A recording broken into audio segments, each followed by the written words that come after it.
Boa noite, gente. Esse é mais uma conversa que a gente tem aqui para vocês. Sejam bem-vindos ao meu canal. Eu estou aqui com o Vicente Camilo. O Vicente é analista da CVM. Eu pedi para ele vir bater um papo com a gente para falar um pouquinho sobre governança corporativa, tá? Quem não sabe o que é governança corporativa vai se entender um pouquinho melhor, mas talvez esses sejam um dos assuntos mais delicados que a gente tenha. Porque, no final das contas, a análise de lucro ela é uma análise mais plena, né? Então, quando você fala, vou olhar o resultado, você acaba tendo uma visão mais plena do que é, né? O lucro ou é ou não é, e tem alguns meandros aí, mas governança corporativa tem muita coisa que a gente não sabe, que a gente não vê, que a gente não enxerga do jeito que deveria, e aí quando acontece a questão, já é grande e já está sob controle. E isso é super importante e tem pouca gente que sabe ver do jeito que deveria ser visto. Então, eu pedi para o Vicente vir aqui, bater um papo, contar algumas histórias que ele já viu, falar um pouquinho sobre como a gente, como investidor, e a maioria de nós como pequeno investidor pessoa física, que não vai ter acesso a tanta informação quanto tem um profissional, como que a gente pode olhar, o que a gente tem que procurar e como é que a gente vai se defender. Aí a gente vai bater esse papo e à medida que vocês tenham dúvidas, vão fazendo. Vicente, seja muito bem-vindo. Obrigada e a palavra está com você. Tá, Elô, obrigado pelo convite, dando um oi aí para todo mundo. Temos 40 participantes, mais ou menos, né? Bem legal, acho que é bacana falar desse tipo de assunto com tanta gente, né? Então, só para se apresentar, né? Eu estou, vamos dizer, dando as caras nesse mundo um pouquinho mais agora, até incentivado pela própria Elô, a gente já se conhece há um tempo. Mas, enfim, né? Meu nome é Vicente, eu estou na CVM há 7 anos, mais ou menos, trabalhando quase que exclusivamente com análise de M&A, análise de transações, sobretudo sobre o aspecto societário, né? Esse aspecto de governança corporativa e do comportamento dos administradores, dos acionistas controladores, sob o ponto de vista da regulação, né, da CVM. A gente tem essa função lá internamente, estou lá há 7 anos fazendo isso, já fiz outras coisas também, mas esse é o assunto que eu acabo trabalhando mais lá internamente, né? E aí a Elo veio com essa ideia, né, para a gente conversar, e eu só queria dar alguns recados antes da gente começar. Por quê? Tem coisa que eu posso falar, tem coisa que eu não posso falar, mas só dando o disclosure, né? Tudo que eu falar aqui é opinião minha pessoal, eu não estou falando em nome da CVM, né? Eu estou falando única e exclusivamente de opiniões pessoais minhas, baseadas em informações públicas, tá? Não estou dando nenhum insider aqui, nenhuma informação sigilosa e etc. Eu tenho que tomar esse cuidado, tá? É super importante isso. E a ideia aqui é a gente conversar sobre o aspecto educacional da governança, tá? Sobre por que ela é importante, como tentar analisá-la e verificar como ela faz diferença no seu dia a dia, mas a título de educação mesmo, tá? Como eu disse, de novo, eu não vou opinar e nem dar informação relevante aqui para ninguém, sigilosa, esse tipo de coisa. Beleza, galera? Então é isso. Então, assim, vamos começar, tá? E aí a gente faz um bate-bola aqui entre Elô, a gente vai falando e vocês vão questionando, tá bem? Mas, primeira coisa, o que é governança corporativa, né? Eu acho que talvez algumas pessoas não saibam, mas dentro de uma companhia, dentro de uma empresa, existem 2 instâncias. A instância da gestão, que é a galera basicamente que vai buscar os resultados da empresa. Então, o cara que está no marketing, o cara que está no financeiro, o cara que está em produtos, etc. Esse cara vai gerir o negócio, ele vai executar o que ele tem que fazer para o negócio atingir o seu objetivo lucrativo e executar a sua finalidade. Tá? Esse é um ambiente, e tem um ambiente da governança, que está acima. O ambiente da governança envolve basicamente os acionistas, os conselheiros e os executivos. Tá? Então a gente tem 3 instâncias dentro da governança corporativa de uma empresa. Tá? A instância superior é a instância dos acionistas, e aí a gente vai ter aqui no Brasil, basicamente, a divisão entre acionista controlador e acionista não controlador. As empresas brasileiras têm essa característica, né, de terem um acionista controlador definido, um cara que, digamos assim, manda na empresa, e ele manda na empresa basicamente porque ele tem a maioria dos votos, ou a maioria, né, das ações que dão direito a voto, e exercem esse direito plenamente. Então, não basta só ter a maioria das ações que dão direito a voto. Para ele ser controlador, ele tem que, de fato, exercer o poder de controle. indicar a maioria dos conselheiros e direcionar ou dar, né, a direção da companhia conforme a sua diretriz. Tá? Então, essa é a instância superior. E, paralelamente ao acionista controlador, a gente tem os acionistas não controladores. Né? Basicamente, vocês. Né? Todo mundo acho que está aqui são acionistas não controladores, chamados aqui no Brasil também de acionistas minoritários. Tá? Embaixo da assembleia, né, que é onde se reúnem esses acionistas, a gente vai ter o quê? O conselho de administração, cujos membros são os conselheiros indicados pelos acionistas. Tá? E os conselheiros têm como função principal dar a diretriz geral para os executivos. Então, eles dão as linhas gerais e os executivos vão lá e executam. Tá? E os conselheiros também têm uma grande função que é fiscalizar o trabalho dos executivos. Tá? Então, eles servem como um órgão que fiscaliza, né, que verifica se os executivos estão, de fato, executando as diretrizes gerais da companhia. Tá? E aí a gente vai ter, claro, os executivos, o CEO, o CFO, o COO e por aí vai, né? Cada companhia tem a sua estrutura. Tá? Então, essas três instâncias formam a governança corporativa. Aí o que acontece? Então, a gente tem acionista controlador, acionista não controlador, conselheiros e executivos. Temos 4 tipos de carinhas lá diferentes. E cada um desses carinhas, muitas vezes, tem um objetivo. E essa é a grande questão. O acionista controlador, às vezes, quer uma coisa. O diretor-presidente, né, o CEO, que é outra. O chairman, que é o presidente lá do conselho, que é outra. Então, esses caras não estão, muitas vezes, alinhados. Os interesses de cada um deles é divergente. E ainda tem o interesse do acionista minoritário nessa história toda. Né? E aí você precisa o quê? De uma ferramenta, de um instrumental que permita alinhar o interesse de todo mundo e fazer com que todos tenham o mesmo interesse. Qual o interesse que é? Valorizar ou gerar valor para a companhia. Não é gerar valor para o acionista controlador, não é gerar valor para o conselheiro, não. É gerar valor para a companhia. E a companhia é um ente novo, então. Então a gente vai ter acionista controlador, acionista minoritário, conselheiro, executivo e companhia. 5 entidades distintas. E a governança corporativa vai fazer o quê? Ela se propõe a unir esses 4 caras aqui para que eles, em uníssono, né, ou com a mesma intenção, gerem valor para a companhia. Tá? Que é atender o tal do interesse social, como a lei societária traz para a gente. Né?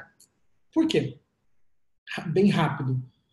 Às vezes, imagina o CEO, né? O CEO, o diretor-presidente de uma companhia, ele quer maximizar as vendas da empresa de curto prazo, a receita líquida, porque a remuneração variável dele está atrelada à receita líquida. Esse é um caso clássico, né? de desvio de finalidade, vamos dizer assim. E aí ele fala assim, pô, eu preciso bombar nesse trimestre ou nos próximos 2 trimestres, fazer essa companhia vender muito e vou fazer o que for para conseguir isso. E aí ele faz. Só que às vezes ele prejudica as margens da companhia e o resultado operacional da companhia lá na frente vai ser impactado por conta das medidas que ele tomou hoje. E aí lá na frente isso vai ser ruim para os acionistas. Só que o executivo já está fora da companhia, ele já está em outra, por exemplo. Mas ele conseguiu maximizar a remuneração dele no curto prazo. E isso teve um custo para o acionista no médio prazo. E o acionista continua lá na empresa, né? O executivo já vazou, já foi. A governança corporativa, então, ela entra nesse momento e ela fala assim, ó, executivo, tem algumas coisinhas aqui que você precisa seguir, tem alguns procedimentos, tem alguns controles, tem algumas informações que você precisa divulgar, tem o seu dever de diligência, o seu dever de lealdade, enfim, você tem N coisas a cumprir aqui, em prol do interesse social, em prol do interesse da companhia, em prol da maximização desse valor dessa empresa. Tá? Então, o fundamental da governança corporativa é isso. Tá? E no Brasil, o que a gente tem? A gente tem a lei societária, né, a lei 6.404, que já tem vários padrões, assim, já tem várias normas que tratam de governança corporativa. Elas não estão dentro do desejado, tá? Elas estão abaixo do que os acionistas desejam ou abaixo do que as boas práticas desejam, tá? Mas a gente tem mais do que isso. Basicamente, a gente tem o que adicionalmente? Regras da CVM que colocam as práticas num nível acima a serem cumpridas em prol da governança, da boa governança. E a gente tem também os segmentos de listagem, né? Novo mercado, todo mundo conhece, nível 1, nível 2, enfim. A Bolsa traz isso e a Bolsa fala o quê? Ó, companhia, se você quiser se listar aqui no novo mercado, você vai ter que cumprir esses procedimentos de governança corporativa. Por exemplo, o CEO e o chairman não podem ser a mesma pessoa, porque não pode ter concentração de poderes, tem que ser pessoas diferentes, né? Entre outras medidas como independência de conselheiro, né? Tem que ter pelo menos 20% dos conselheiros tem que ser independentes e assim por aí vai, tá? Tem várias outras formas. Tudo isso para quê? Então se atinja esse ideal, vamos dizer assim, de maximizar o interesse da sociedade, o interesse da companhia. Beleza? E aí, né, só para finalizar essa introdução, né, como que a gente está no Brasil hoje em dia? Bom, a gente está abaixo de um padrão internacional, né? Então estamos em níveis um pouco abaixo do que os países desenvolvidos, e destaco, por exemplo, a Inglaterra como um grande exemplo de governança corporativa e de boas práticas, tanto que as práticas de governança surgiram lá na Inglaterra, inclusive, aí no início dos anos 90.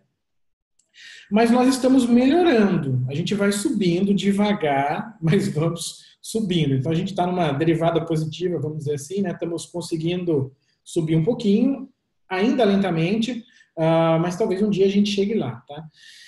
E qual que é, acho que talvez um dos grandes objetivos de hoje é mostrar para todos vocês que estão aqui que vocês também são agentes de governança. A gente estava até conversando, eu e a Elo, antes disso, né? Por quê? O acionista, seja ele minoritário, seja ele majoritário, ele pode ir à assembleia, ele pode reclamar na assembleia e falar, companhia, isso aqui está errado, meu, isso aqui não se faz, enfim.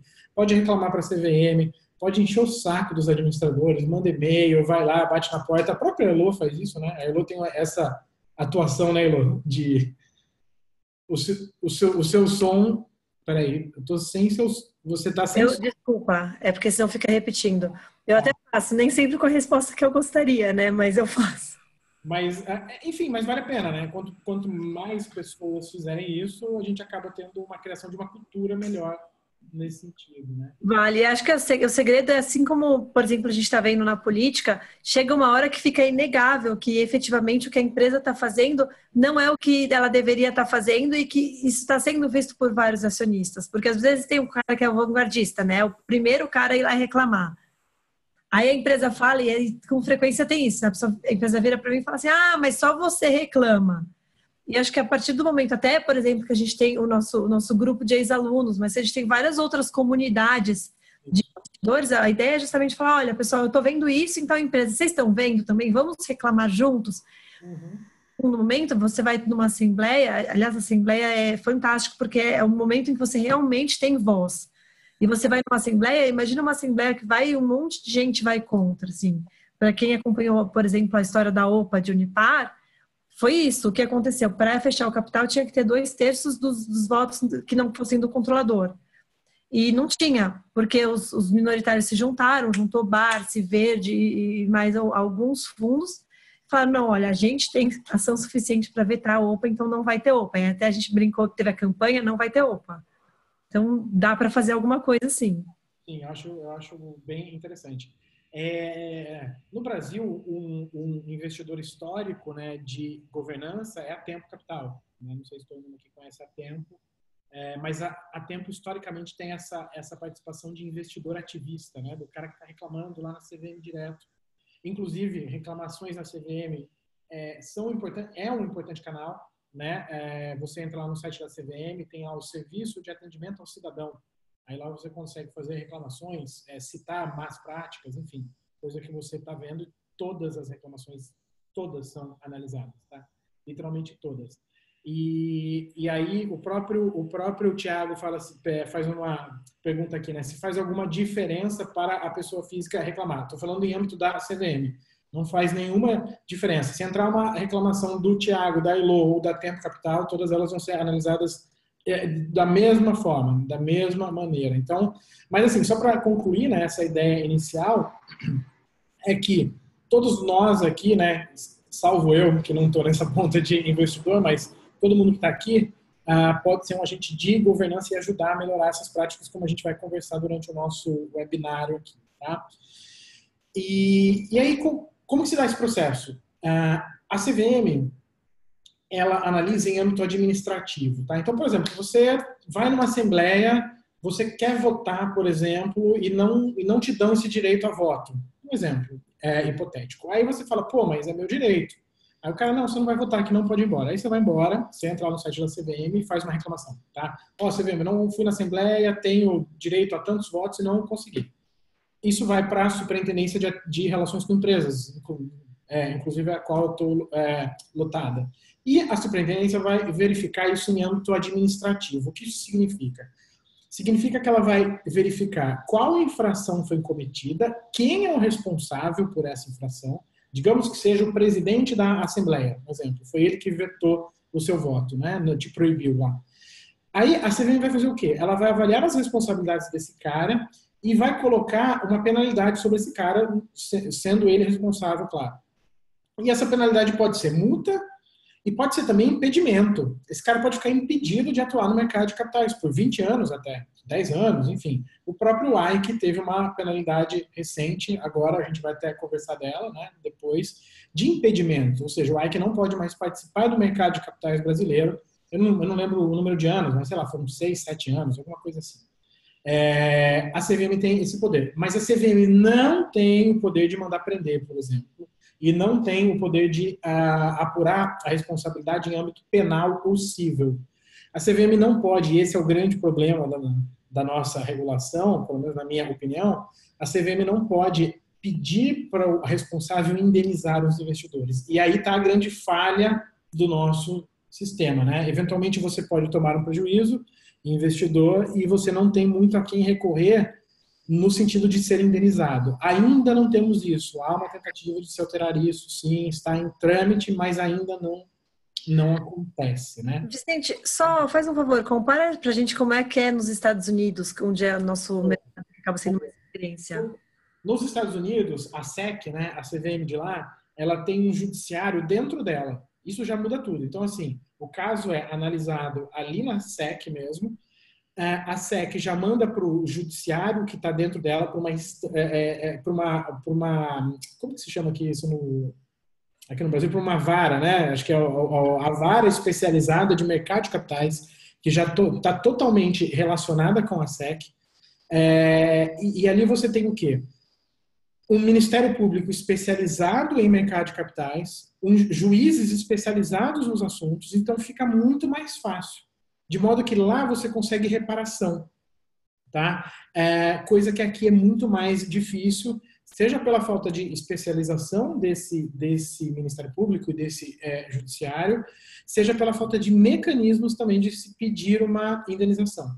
E nos Estados Unidos, né, acho que muita gente já ouviu falar, mas existe o mecanismo da class action, né, no qual muitos investidores podem se unir, sendo vítima, né, de uma fraude, de um golpe, enfim, tendo perdido dinheiro, eles se unem, um advogado, chamado até de advogado empreendedor, reúne esses investidores e entra com uma causa para tentar ressarcir esses valores que foram perdidos pelos investidores, em geral por conta de alguma fraude. Então, vamos pegar o caso da Petrobras, por exemplo, que é um caso muito bom, caso recente, né? Lava Jato, todo mundo conhece. E o que aconteceu no âmbito do mercado de capitais? Teve um âmbito criminal, etc. Mas no âmbito do mercado de capitais, o que ocorreu? A companhia não divulgou para o mercado devidamente o que acontecia dentro do âmbito dela. E ela tem essa obrigação. Ela tem que divulgar, informar de maneira completa, de maneira de verdade, né, o que está acontecendo, que era corrupção. E ao não informar isso, ela enganou os investidores. E os investidores lá nos Estados Unidos pediram ressarcimento por isso e entraram num acordo com a Petro e a Petro indenizou. Aqui no Brasil a gente não tem isso. Olha que dureza, né? Então você compra uma ação da Petro aqui e não consegue ter acesso a isso, e o cara compra um ADR da Petrobras lá fora e consegue. Então você tem uma assimetria aí, na qual os investidores lá fora estão sendo melhor tratados do que os investidores aqui dentro, mas, repito, por uma falha na nossa lei, no nosso mecanismo legal, porque isso não está no âmbito da CVM, isso está no âmbito do Congresso, né? É o próprio Congresso que tem que mudar a lei nesse sentido. Tá? Mas tem alguma coisa sendo feita nesse sentido? Alguma discussão? Tem, mas aí eu não posso falar. Então, Mas tem sim, existem várias tentativas em âmbito governamental de se avançar nessa agenda para que no Brasil a gente consiga ter mecanismos de reparação dos investidores. tá Tá? bom. Eu vou só citar um, porque eu acho que isso é muito importante para os investidores aqui. Inclusive, esse caso nem estava no nosso, que a gente pensou, mas me veio agora, que é um caso de Itautec, que eu fui até o analista. Se não me engano, foi 2015 ou 2016, a Itautec, né? Ela vendeu seus ativos para a OCI. A OCI, sabe? OCI. Aí o que aconteceu? Então, a Itautec, uma empresa do grupo Itaú S.A., né? Que fazia hardware, né? Fazia equipamentos de informática, e ela decidiu descontinuar essa atividade. E aí ela vendeu seus ativos, grande parte deles, para a OCI. Tá? E o que aconteceu? Para ela fazer isso, ela precisou fazer uma mudança no estatuto social dela, mudando o objeto social, porque ela deixaria de ser uma empresa de operação para ser uma holding, porque ela teria participação na OCI. Então, ao invés dela produzir diretamente, ela iria participar de uma empresa terceira constituída pela OCI, e essa empresa terceira teria os ativos. Tá? Então, é mais ou menos essa organização. Mas para mudar o objeto social, ela precisava de uma aprovação em assembleia. E os acionistas foram para a assembleia e vários deles votaram contra. Por que votaram contra? Porque eles não concordavam com aquela operação. Beleza, ok. Mas quando muda o objeto social de uma empresa, abre a possibilidade do acionista que discorda incorrer no direito de recesso. Eu não sei se vocês conhecem isso, mas o que é o direito de recesso? É quando você sai da companhia com a companhia te pagando o valor do patrimônio líquido. Então, lá no patrimônio líquido era R$ 42 por ação, tá? Era isso, 41, 42. E a Itautec, então, teria que pagar esse valor para os acionistas dissidentes, ou seja, para aqueles que discordaram dessa operação em assembleia. Só que o que a Itautec fez? A Itautec fez a operação, reconheceu a baixa dos ativos, o patrimônio líquido caiu de 42 para 18, ou seja, uma baita queda. E aí ela falou, tá bom, vou dar o recesso, mas com base no novo patrimônio líquido, em 18. E os acionistas reclamaram na CVM. Eles mandaram muito bem. E foram acionistas minoritários mesmo, tá? Eles falaram assim, ó, CVM, o valor do patrimônio líquido tem que ser o anterior e não o após a transação. Não faz sentido. E, de fato, não faz sentido nenhum. E a gente deu razão para os reclamantes, né? E aí, qual é a grande mensagem aqui? A Itautec, ela assinou um termo de compromisso com a CVM indenizando os acionistas. Isso foi uma grande... Foi, acho que, um dos primeiros casos, né, em que isso aconteceu. E foi uma baita medida. Então, assim, caso você esteja prejudicado, caso você tenha prejuízo, no Brasil, atualmente, a única forma de você recorrer a isso um pouco de forma mais eficaz é, de fato, reclamando à CVM, e aí a CVM analisa, e a CVM acaba, eventualmente, conduzindo para que se indenizem os investidores, como foi no caso de Itautec. Eu lembro claramente, né, eu fui com a gente teve duas reuniões com a própria família, né, Setúbal, eles foram lá pessoalmente, e nas nossas conversas foi sugerida essa alternativa, né? Por que você não indeniza os seus investidores e paga para eles esse valor justo? E eles aceitaram, e o caso foi encerrado com todo mundo recebendo o que deveria, né? Foi um caso muito interessante. Itautec, CVM, termo de compromisso. Digita lá no Google que você vai achar esse caso, né? Então, Itautec, termo de compromisso, CVM. Enfim, é um exemplo, tá? Bom, mas tudo isso para falar que vocês são importantes agentes de governança cooperativa e podem sim conseguir o que tem direito, né, nesse sentido, mas em que pese, ressalto, o Brasil está no caminho ainda de se tornar um país com as boas práticas como deveríamos ser. Ainda não estamos lá, mas vamos chegar um dia, tá? Essa é a ideia. Bom, pessoal, deixa eu só abrir o chat aqui. Tem algumas coisas que eu não consigo ler. Agora estou conseguindo ler. Beleza. Bom, deixa eu ver aqui se tem uma pergunta que já dá para responder agora. Uma coisa, pessoal. eu não posso comentar a operação em andamento, tá? Então, ó, já veio aqui, Qualicorp, Prio, Via Varejo, eu não posso comentar. Se a Elo quiser comentar alguma coisa, tá, Elo? Do ponto de vista seu, fica à vontade. E eu realmente não posso. Tá sem som, Elo. Só para contar um pouquinho, só essa questão de como é que você faz? Esse é o tipo de coisa que tem que denunciar, tá? Se você discorda, o seu papel é denunciar um pouquinho como é que você faz, por exemplo. Então, assim, aí você vai na CVM, você pode fazer uma denúncia, seja anônima ou seja uma denúncia real, mas assim, tem vários casos que você não tem o que fazer. Por isso que é super importante você conhecer a governança que gere a empresa para saber quais são os riscos que você corre, tá? Porque assim, você olha a histórico de CSN, por exemplo, comprando ações de Usiminas. E compra de uma vez, e vende de uma vez, e quando compra, compra puxando, e quando vende, vende destruindo, assim. E tem muita coisa assim que eu não sei se tem muito o que fazer. Então, às vezes, vale você olhar para trás e conhecer a governança, tá? E aí você conhecendo, você sabe um pouco o que esperar. Óbvio que tem vezes que vem surpresas. Então, bem ou mal, por exemplo, o caso de Smiles não foi, para mim não foi uma surpresa total, mas pegou muita gente desprevenida. Eu lembro de ter tido uma reunião com o CFO alguns dias antes, ele falou assim, olha, vocês precisam entender que a Smiles faz parte da Gol. A Smiles só existe porque existe a Gol. Então a gente vai ter que fazer o que for preciso para que a Gol esteja bem. Então, assim, para mim aquilo ficou muito claro. Então, precisa entender um pouquinho o que tem por trás sempre que vocês forem olhar uma empresa, tá? Elo, só vou fazer uma observação aqui bem rápida. Ó, para fins totalmente didáticos, tá, gente? Eu não estou falando de nenhuma operação em si, eu estou dando uma opinião minha. Mas assim, ó, pegando esse caso Smiles e Gol, como a própria Elo disse, né? Ela falou que a Smiles disse que ela vai fazer o que for preciso para a Gol ficar bem. Isso está totalmente incorreto do ponto de vista da governança, porque o administrador da Smiles, ele tem que falar assim, ó, eu vou fazer o que for preciso para a companhia Smiles ficar bem. Porque ele deve dever de diligência, de lealdade para a companhia Smiles, que é a companhia na qual ele está lotado, e não para a Gol. Tá? Mas só para deixar tensa a nossa discussão, no final das contas, a Smiles não existe sem a Gol. Então, a Smiles precisa da Gol para existir. Mas, assim, do ponto de vista da governança e da análise nesse sentido, ele deve, todos os deveres dele, todas as responsabilidades dele são para com a Smiles, não para com o Gol.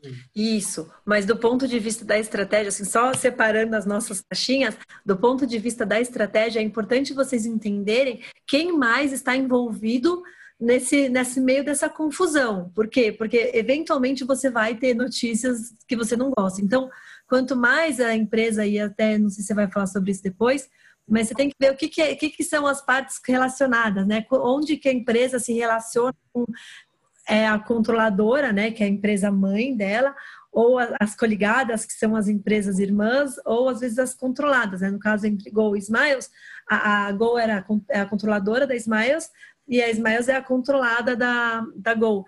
Então, assim, é importante isso, até você vai ter lá no formulário de referência, entender um pouquinho como é que são as partes relacionadas para saber onde é que são os riscos que você corre.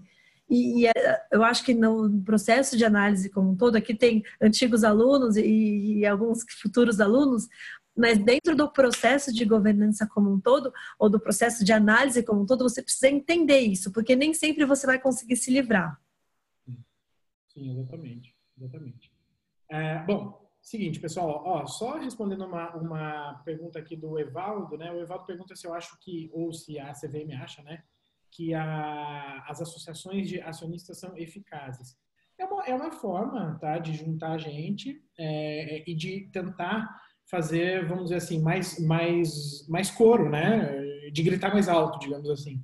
Mas, como eu disse, se você for um acionista com uma ação de uma empresa, ou se você for um acionista com 50% das ações da empresa, você vai ser atendido na CVM da mesmíssima forma, tá? Da mesmíssima forma, mesmíssima mesmo. Isso eu garanto, digo com certeza.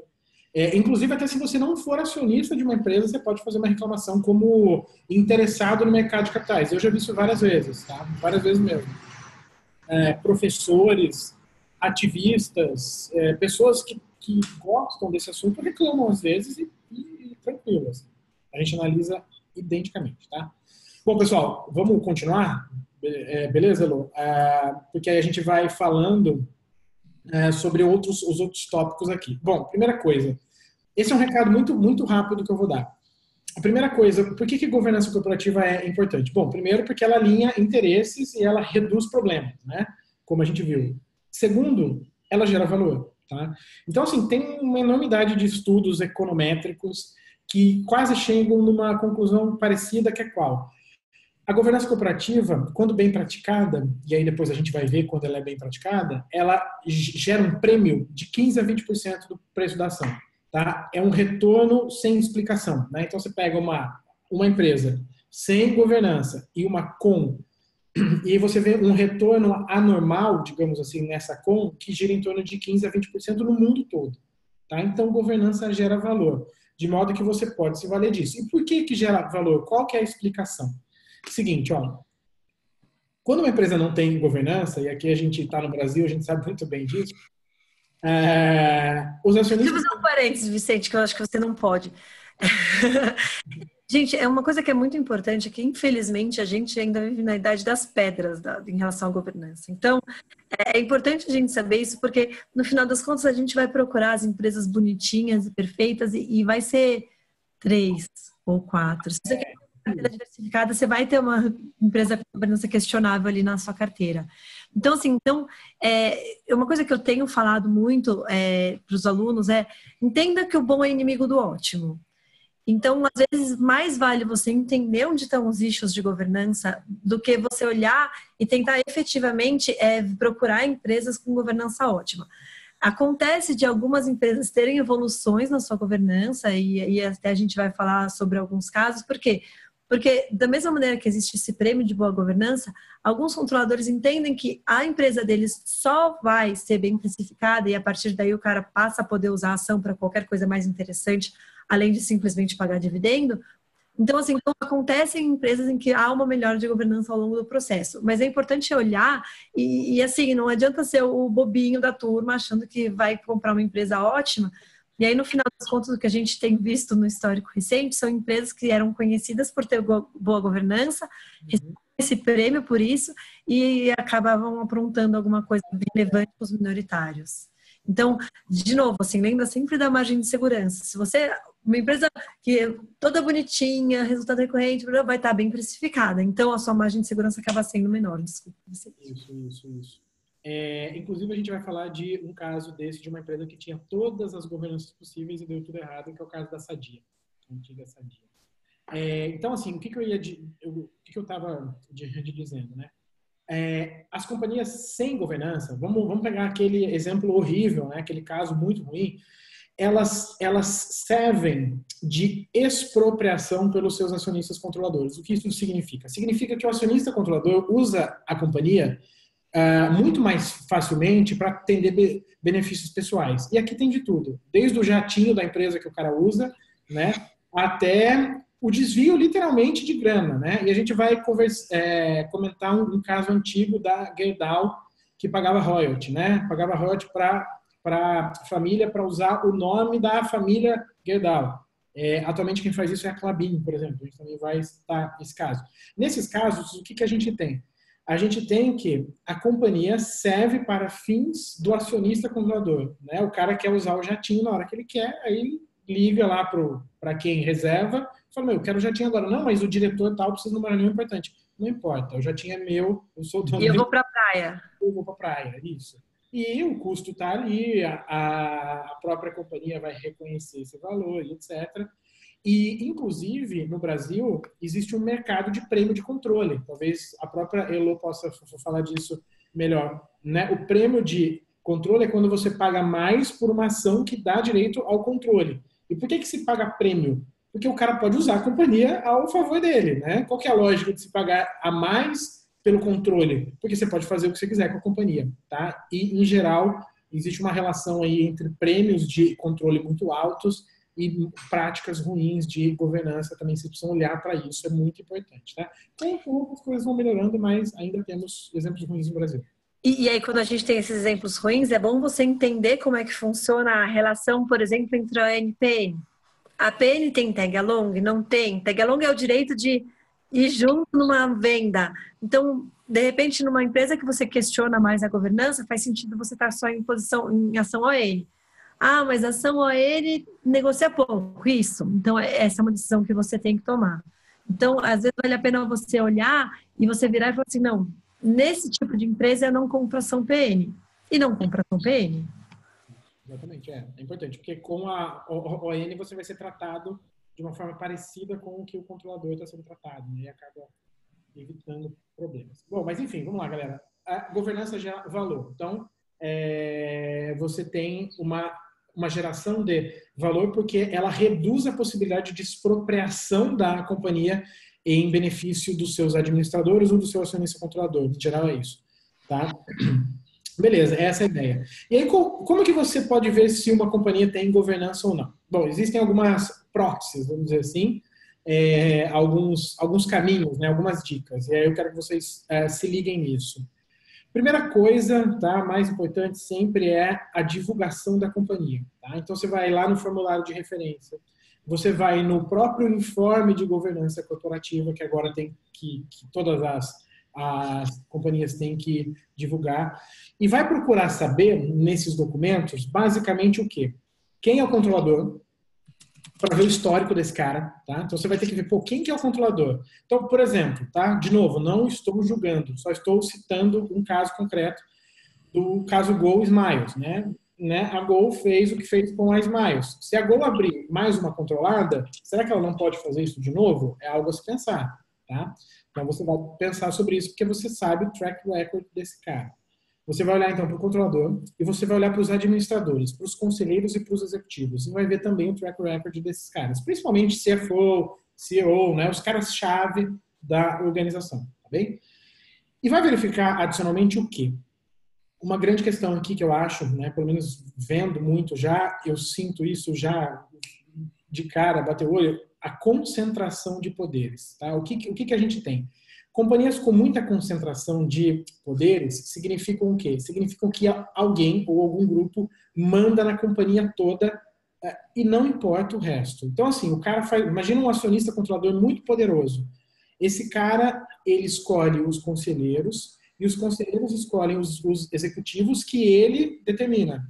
Então, está todo mundo alinhado, está todo mundo falando a mesma língua, né? Se ele quiser que o cara faça aquilo, o cara vai fazer aquilo. De modo que esses conselheiros e esses executivos, às vezes, são meros figurantes ali na empresa, né? Eles não têm independência no sentido de fazer uma gestão em prol do interesse da sociedade, mas uma gestão em prol do acionista controlador. Então, a concentração de poderes é um ponto muito relevante. E a gente tem o caso, por exemplo, o OGX, que depois a gente vai citar aqui, onde isso existia muito forte. Tá bem? Então, você vai olhar para o controlador, para o histórico dele, para os administradores e para a concentração. E como você vê a concentração?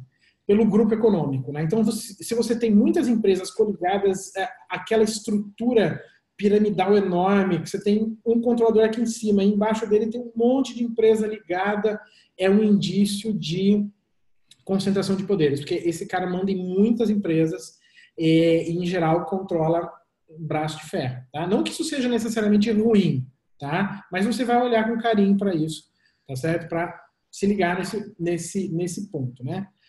Outro ponto, a política de one share, one vote, tá? Então, uma companhia que cada ação dá direito a um voto e os acionistas têm o mesmo direito de voto, você reduz a possibilidade de prêmio de controle, né? Como a própria Elô citou. Se você tem a possibilidade de ser expropriado, você vai para a ação ON. Mas se todas as ações são ON, você reduz a chance de ser expropriado. Então, uma ação, um voto é uma prática interessante para você se ligar. Tá? Outro ponto. Administradores independentes, tá? Procura lá no formulário de referência quem são, se existem, administradores independentes, tá? Por que eles são importantes? Porque administradores independentes, eles não falam, ou eles não deveriam falar, a mesma língua do controlador, tá? Eles trazem outra visão para a companhia, eles trazem mais fiscalização para dentro da companhia, eles trazem mais controles para dentro da companhia, isso reduz o poder de mando de uma administração mais autoritária ou de um controlador mais concentrador de poderes, tá? Então, verifique se existem administradores independentes, quem são eles e se eles existem, né? Se não existir, também é um negócio um pouquinho complicado, nem sempre acontece, nem sempre é complicado. Eu vou citar um exemplo, se eu não me engano, o Bradesco não tem nenhum conselheiro independente. Se eu não me engano, até não sei se a Elo sabe isso, mas Não sei. eu acho que não tem. Eu acho que é todo mundo ali da indústria mesmo, o cara que começou lá de office boy e chegou lá em cima. Mas no caso do Bradesco, isso não é mal precificado, porque sabe-se que a galera lá tem boas práticas, etc. Então, beleza, segue o jogo. Tá? Então, assim, não estou te dizendo que isso é ruim, mas é um indício de que pode ser que tenha uma coisa estranha. Tá? Outro ponto, tá? Tem mais 2 pontos só, bem rápidos. Controles e comitês. Companhias com comitês efetivos, comitê de remuneração, comitê financeiro, enfim, esses comitês que assessoram o conselho de administração, se eles forem efetivos, eles são interessantes, porque eles também reduzem esse poder autoritário de um acionista controlador, porque eles vão analisar os casos de uma maneira mais técnica e vão basear as decisões do conselho com base nessas ideias mais técnicas, tá? Nesses fundamentos mais técnicos. E, por fim, pessoal, as políticas da companhia, principalmente a política de transações entre partes relacionadas, tá? Anotem isso, por favor, pelo amor de Deus. Se tem uma coisa importante numa empresa, são as transações entre partes relacionadas. Você vai ter que olhar para elas. Você vai olhar para a política, para ver como que a companhia faz transações entre partes relacionadas e o que são essas transações. Transações com os administradores, com o acionista controlador, com sociedades do mesmo grupo econômico, né? Então, por exemplo, imagina nesse caso de novo Smiles e Gol. A Gol fazendo empréstimo para Smiles, ou a Smiles, né, fazendo empréstimo para a Gol, por exemplo. É uma transação entre partes relacionadas. Ela é ruim? Não necessariamente. Você tem que olhar. O que você tem que olhar? Se a transação está sendo feita de acordo com as práticas de mercado. Se não está, acende a luz vermelha na hora, tá? Até para acrescentar, falando desse exemplo, por exemplo, a Gol vende passagem para Smiles e compra milhas. Então, assim, então esse tipo de relação, às vezes é muito maior. Aí você olha e fala, no final das contas, a discussão que você tem que ter, assim, faz sentido a Smiles fora da Gol? Sim ou não? E aí, no momento, a decisão minha, quando eu olhei isso, virou e falou assim, a Smiles não faz sentido fora da Gol. Por que a Smiles existe fora da Gol? Porque em algum momento a Gol precisava de dinheiro e era a forma que ela teve de levantar dinheiro, que foi vender Smiles no mercado. Então, toda vez que você vê uma transação entre partes relacionadas, primeiro, quanto menos, melhor. E aí, segundo, às vezes existe uma crise. Então, por exemplo, na própria JSL, as concessionárias antes ficavam fora da JSL listada. E aí isso gera uma crise. Então, toda vez que existe isso e eventualmente isso pudesse ser passado para dentro, e aí dentro da governança é obrigatório que isso seja aprovado exclusivamente pelos minoritários, vale a pena que isso aconteça. Por quê? Porque você nunca sabe onde é que está o ganho. Então, quanto é que cada um está ganhando. E às vezes a discussão é assim, por exemplo, você olha e fala, essas empresas de pecuária, por exemplo, várias delas a família vende boi gordo para o abatedouro. Então, sempre vale a pena você entender e você descobrir assim, até que como é que eu consigo travar o ganho que eles têm na empresa que não está listada. Isso é super importante, por quê? Porque ali pode ser um momento, uma situação de vazamento de valor. Exatamente. E aí, pessoal, só para concluir transações entre partes relacionadas, as companhias têm que divulgar um documento que chama Comunicado sobre Transações entre Partes Relacionadas. Você entra lá no site da CVM, procura o nome da companhia e acha esse item, Comunicação entre Transações entre Partes Relacionadas, e lá tem tudo, a transação uma a uma, as condições daquela transação, tá? Com quem foi pactuada aquela transação, então se liga nisso, tá? Porque isso é muito importante, porque as transações entre partes relacionadas são a forma mais tradicional de se expropriar valor da companhia. Quem se ferra é o minoritário sempre, sempre, sempre. Né? Sempre mesmo. A Elo pode falar disso em vários casos aí que ela já viveu. E no formulário de referência tem também um resumo disso. O formulário de referência também tem, demonstração financeira tem nota explicativa. Então, assim, informação tem. E se você notar algo estranho e falar, ih, tá faltando isso, porque essa companhia faz isso, eu sei e não tá aqui, reclama para a CVM. Na hora. Fala, CVM, ó, não divulgou isso aqui, que a CVM vai pedir manifestação imediatamente para a empresa, tá? E aí, pessoal, um último ponto é o quê? A gente tem vários instrumentos, né? Como a gente disse aqui e tal, você tem formulário de referência, informe de governança, transações relacionadas e etc e tal. Tudo isso serve para o quê? Para compor uma cultura de governança, tá? E para que serve essa cultura? As empresas podem ter tudo isso, seguir tudo isso, falar que segue tudo isso à risca, mas você vai ver na prática, nada disso é efetivo, é só marketing. Ela só usa isso para ela conseguir aquele ganho lá de 15%, 20%, né? O valor sobe, tem um ganho aí, só que na prática ela não cumpre isso, né? E a gente vai falar no caso de Sadia, como isso aconteceu lá naquelas questões de derivativos. Então, no final das contas, você vai ter que tentar analisar o que ali? Para ver se a cultura da companhia é compatível, é condizente com as normas de governança exigidas dela. Se não for condizente, aí fica difícil. Porque aí você vai ver assim, ó, o cara cumpre tudo. Pelo menos ele fala que ele cumpre tudo, mas a cultura da companhia é uma desgraça, é um problema. Né? A galera lá não tem cultura de companhia aberta, não tem cultura de mercado de capitais. É um sinal vermelho também, pelo menos do meu ponto de vista, né? Não sei se a Elô quer falar alguma coisa. Eu trabalharia mais com sinais amarelos, já que eu acho que eu botaria sinal amarelo vermelho para quase todo mundo. É complicado, né? O Brasil fica bem complicado nesse sentido. Mas, enfim, vamos melhorando, né? Galera, tem 3 perguntas aqui que eu posso responder. A Isabela pergunta, ó, a CVM tem alguma punição para os casos de corrupção por parte da empresa? Quais poderiam ser eles e se eles ficam marcados em algum tipo de registro para consulta do acionista? Então, Isabela, a CVM tem um poder nesse ponto, mas é qual? O poder é assim, ó. A CVM avalia se os administradores cumpriram com as suas funções, se eles foram diligentes, se eles foram leais, se eles foram probos, enfim, né? Mas essa análise, ela não é criminal. O que a CVM faz? Se cai um caso lá que tem indício de corrupção, ela passa para o Ministério Público e para a CGU, né? Porque a CGU também olha isso quando se faz corrupção contra a administração pública, tá? E aí esses caras que analisam do ponto de vista criminal. A CVM olha para ver se o cara cumpriu com as funções dele de administrador ou não. E isso acaba não tratando da corrupção em si. Mas o que tem? A CGU tem um selo de empresa anticorrupção, tá? E ela divulga esse selo.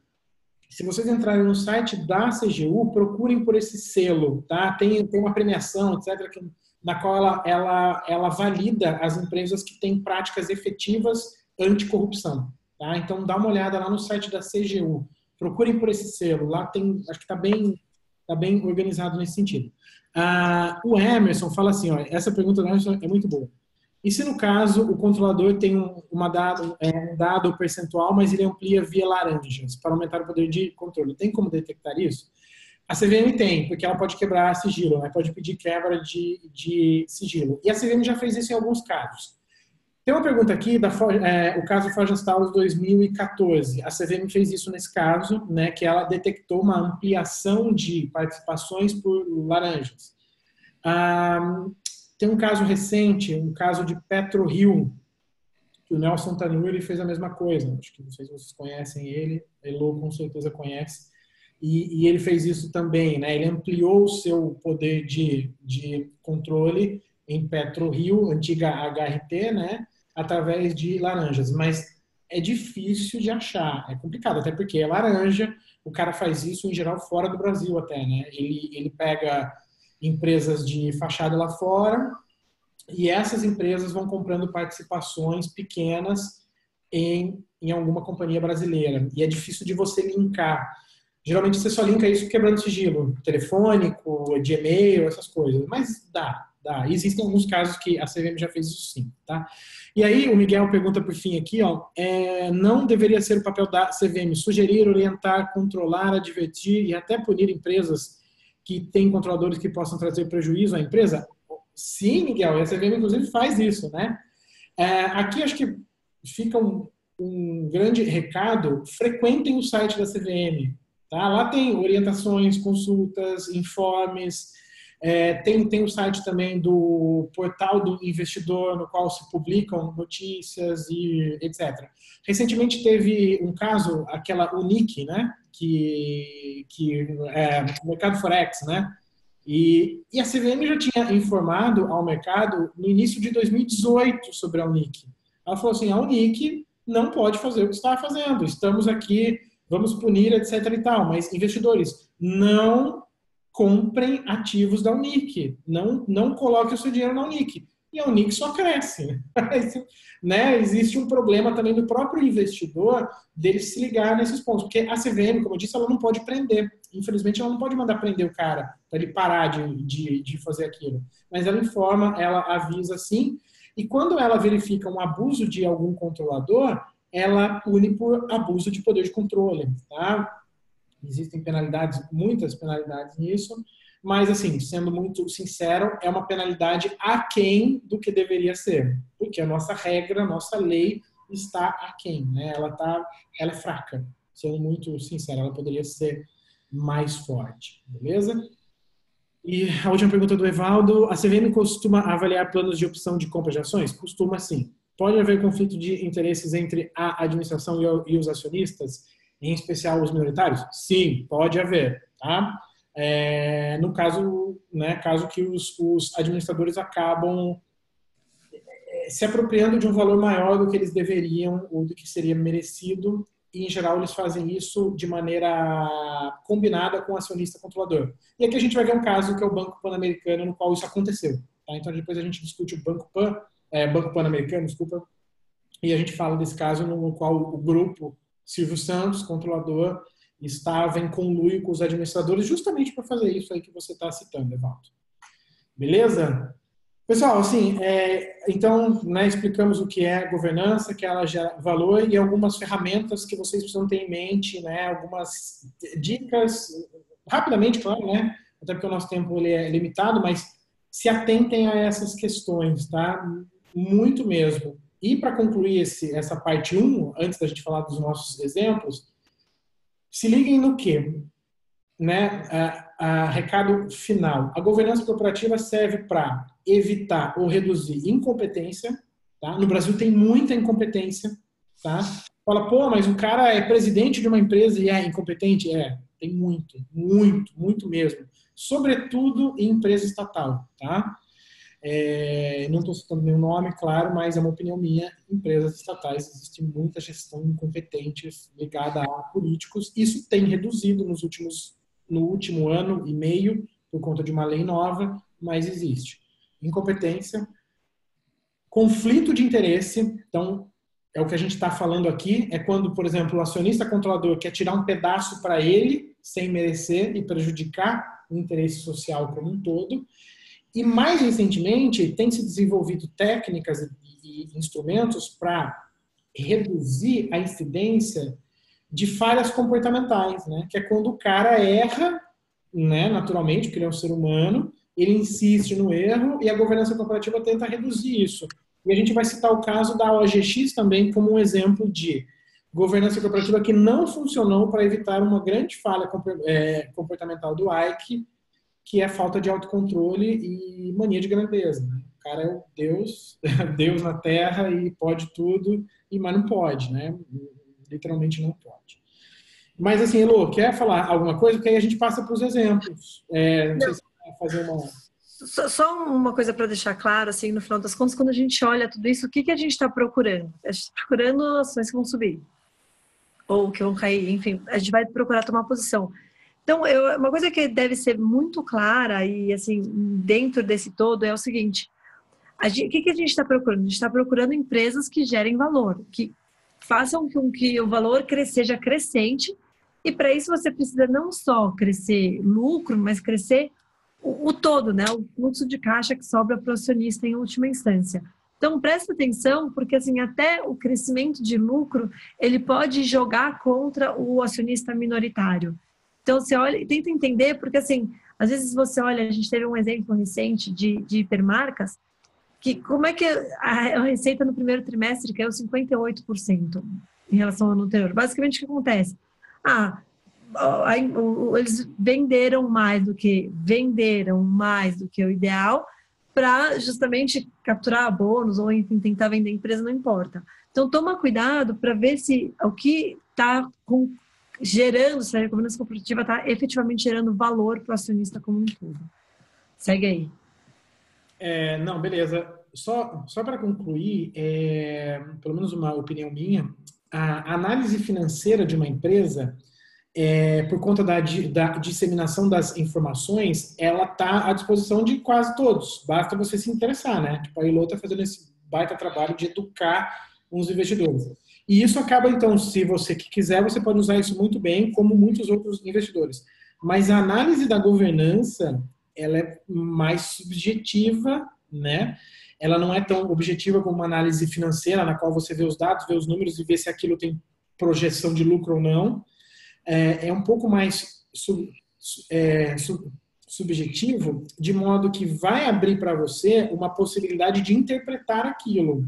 E você vai ficando bom à medida que você vai fazendo mais. Vai fazendo mais, e você vai pegando as dicas sobre, aqui tem uma possibilidade do controlador, por exemplo, ou do CEO estar expropriando o valor meu acionista, né, nesse caso.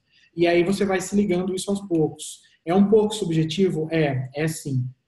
Mas se você conseguir fazer isso de uma maneira interessante, com a prática, você vai ver que isso vai te colocar numa outra posição como investidor. Porque você vai ter o lado financeiro aqui, muito bem analisado, e o lado da governança também, e os dois se completam, né? Se complementam, e você vai ficar um investidor mais seguro, acredito eu, penso eu, tá? Ele pode discordar de mim à vontade. Completando. No curso eu sempre falo que eu levo uma carga técnica, mas assim, tem uma outra carga que é super importante, talvez mais importante que a experiência. Então, vale sempre a pena estudar, ver o que aconteceu, procurar notícias das histórias passadas para entender o que a gente pode esperar daqui para frente. A experiência, ela conta muito, assim. Então, você pega um cara, um Lírio Parisotto, um Barsi, um Luiz Alves, assim, esses caras estão muito à nossa frente justamente porque eles já viram muito mais coisa. E, assim, a gente acha que a governança ainda está muito atrás, mas já melhorou muito, né? Se você olha a história de 20 anos atrás, é um absurdo. É um absurdo, exatamente. É um absurdo. Bom, então a gente pode começar a falar dos casos. Elo, quer escolher um? Eu vou pedir para você falar de um, que é uma empresa que eu gosto muito, e acho que é uma empresa que mostrou uma evolução consistente de governança ao longo dos últimos anos, mas que já foi assustadora, acho que talvez a mais assustadora da Bolsa em governança, que é a Cosan, se quiser começar por ela. A Cosan, ela é um exemplo interessante. Pessoal, só para a gente começar os casos práticos, eu vou falar o problema e vou falar a lição que isso deixa para você como investidor, para você se ligar. Né? Porque cada caso desse é um caso que deixa uma lição muito importante. Bom, a Cosan, o que aconteceu com a Cosan? Até 2010, 2011, se eu não me engano, existia na nossa legislação brasileira uma possibilidade de a companhia ter os ativos no Brasil, mas se registrar lá fora. Então, imagina, a Cosan, que foi, né, um dos casos, foram 4 casos, se eu não me engano, Cosan, Laep, Agrenco e Wilson Sons. Laep e Agrenco já quebraram, a Wilson Sons está aí e a Cosan também está aí. Mas o que essas empresas fizeram? Elas fizeram um procedimento que chama-se arbitragem regulatória. O que é a arbitragem regulatória? Você se registra para fins de mercado de capitais no país que exige um menor grau de proteção a investidores. Por exemplo, paraíso fiscal. Tá? Então, a Cosan tinha os ativos aqui no Brasil, uma holding, né, com ativos aqui no Brasil, e se registrou em Bermuda. Bermuda não tem proteção nenhuma para investidor. Nenhuma, zero. E ela se registrou lá fora, custodiou as ações dela num banco de Nova York, se eu não me engano, e emitiu BDRs no Brasil, certo? Então, ela passou a negociar BDRs aqui no nosso país. E o BDR não tem grau de proteção como a ação. Quando você é um acionista, você tem um grau de proteção. Quando você é BDRista, o seu grau de proteção cai quase a zero. Tá? Então, a companhia pode fazer o que quiser com você e a CVM não pode fazer nada e você não pode fazer nada. Porque a companhia fala assim, os seus direitos estão registrados em Bermuda. Se você quiser, você vai reclamar lá em Bermuda. E quem vai para Bermuda fazer uma reclamação? Ninguém, né? Você vai lá para outras coisas, mas não para reclamar a questão de governança corporativa, né? E a CVM fechou essa porta, se não me engano, em 2011, né? Ela passou a não permitir mais isso, mas então entre 2009 e 2011 isso foi possível e as companhias se aproveitaram disso. E aí a Cosan, ao se valer disso, ela começou a tratar os acionistas aqui, os BDRistas aqui no nosso país, de uma maneira diferenciada do que se eles seriam acionistas. E o que acontecia? Os BDRistas reclamavam e a CVM falava, não posso fazer nada. Você comprou um BDR e os seus direitos estão lá em Bermuda. Você vai ter que ir até lá para reclamar. Qual que é a lição que fica disso? Se você comprar um BDR, tá? Seja qualquer empresa, compre BDR, aonde a empresa está registrada, tá? Tem que ter um grau de proteção maior do que o Brasil. Então, por exemplo, se você comprar um BDR do Facebook, do Google, beleza, porque eles estão lá nos Estados Unidos e o grau de proteção é o grau norte-americano. Agora, se você for comprar um BDR e o cara está registrado no Panamá, sai correndo. Literalmente não compre, porque aí você vai ficar exposto à sorte, literalmente à sorte. E isso aconteceu com quem comprou BDR de Laep e de Agrenco, tá? Não sei se o pessoal que conhece Laep e Agrenco, mas foi nos meus primeiros casos na CVM. Quando eu entrei na CVM, eu fui analista de Laep e Agrenco. E então... eu tive Laep, né? Tranquila. Foi tranquila. Então, assim, mas por que essas companhias fizeram muitas picaretagens, vamos dizer assim? Porque os acionistas não tinham direitos, literalmente não tinham direitos. E o juízo do investidor, nessas horas, ele acaba sendo muito mais importante do que a proteção ao investidor. Eu até fiz um post esses dias lá no Twitter, pensando nesses casos, inclusive, né? Eu vou até contar uma história aqui, pessoal. Quando eu entrei na CVM em 2012, esses casos estavam explodindo, a Agrenco e Laep. Eu acho que vai lembrar, né? O acionista controlador da Agrenco tinha sido preso, a Laep estava em processo de franco quebramento, ela estava quebrando, né? E aí os acionistas começaram a ficar totalmente prejudicados e o papel foi para zero, né? E o pessoal da Laep se uniu e formou um grupo de investidores minoritários e foram à CVM várias vezes para reclamar. CVM, tal. E teve uma reunião muito tensa que o pessoal queria bater mesmo, na diretora-presidente da CVM à época, Maria Helena, ela chamava. E eu ajudei a separar, né? Eu literalmente segurei um dos caras, outras pessoas segurou outros caras, e aí separou tal, e aí eles ficaram mais calmos, e a Maria Helena falou assim para eles, eu lembro disso perfeitamente. Ela falou assim, pessoal, vocês têm que entender que a CVM não substitui o juízo do investidor. E eu nunca mais esqueci disso. De fato, vocês têm que ter um juízo no sentido de saber aonde vocês estão pisando. Se você compra um BDR, por exemplo, você tem que saber que onde você está pisando. Você está pisando num país de fora, que tem uma regra lá fora e que tem um grau de proteção lá fora. Se você quiser exercer esse grau, você vai ter que ir lá para fora. Então, se liguem nisso. Cosan também tem outras questões, eu não sei se a Elo queria falar sobre enfim. Essa empresa listada lá fora, no final das contas, para que ela foi feita? Entre outras coisas, porque eles fizeram de uma tal maneira que na CZZ, que é a Cosan Limited, o controlador ele teria ações que teriam 10 vezes o poder de voto de uma ação normal. Então você tinha a Cesan, que era listada no Brasil, e aí ela tinha na CZZ 10 vezes o poder de voto da ação normal. Então assim, isso é o tipo de coisa que o cara faz para concentrar poder. Se justamente a questão é da governança, o cara não tem aquele direito econômico tão grande, então ele não deveria ter tanto poder, aí ele faz isso para fazer. Isso até estava para colapsar, né? Então, colapsar era assim, trocar a ação de CZZ por Cosan, mas eu nem sei em que pé que isso está. Ele foi para Nova York, né? Ele deu essa possibilidade para os detentores de BDR trocar BDRs aqui por ações em Nova York. Ou receber o reembolso, né, dessa ação. Eu acho que a galera acabou, em grande maioria, recebendo reembolso, porque ficar listado lá fora também aí tem outras complicações, né? E até falando de BDR, só para vocês entenderem, eu, por exemplo, eu tenho um clube de investimentos. E um clube, ele é como se fosse um fundo, só que, teoricamente, as restrições, as regras para eu virar um clube, uma vez que eu não cobro no meu clube, elas são menores. Então, eu sou proibida de investir em BDR. Nenhuma. Nem Google, Facebook, nem, por exemplo, Wilson Sands ou a CZLT 33, assim, justamente por quê? Porque como eles não sabem quão sofisticado é o cara que tem por trás da gestão, e o juízo do investidor aqui, na verdade, é um juízo coletivo, então o outro cotista, ele não pode ter certeza do que eu estou fazendo, então é proibido como clube. Então, realmente, assim, BDR é uma coisa que vale a pena evitar a todo custo. Só a não ser que você saiba onde você está pisando. Aí vai do seu juízo, como eu disse, nada bem. Mas de fato... Saiba seus riscos. Exatamente, conheço os riscos.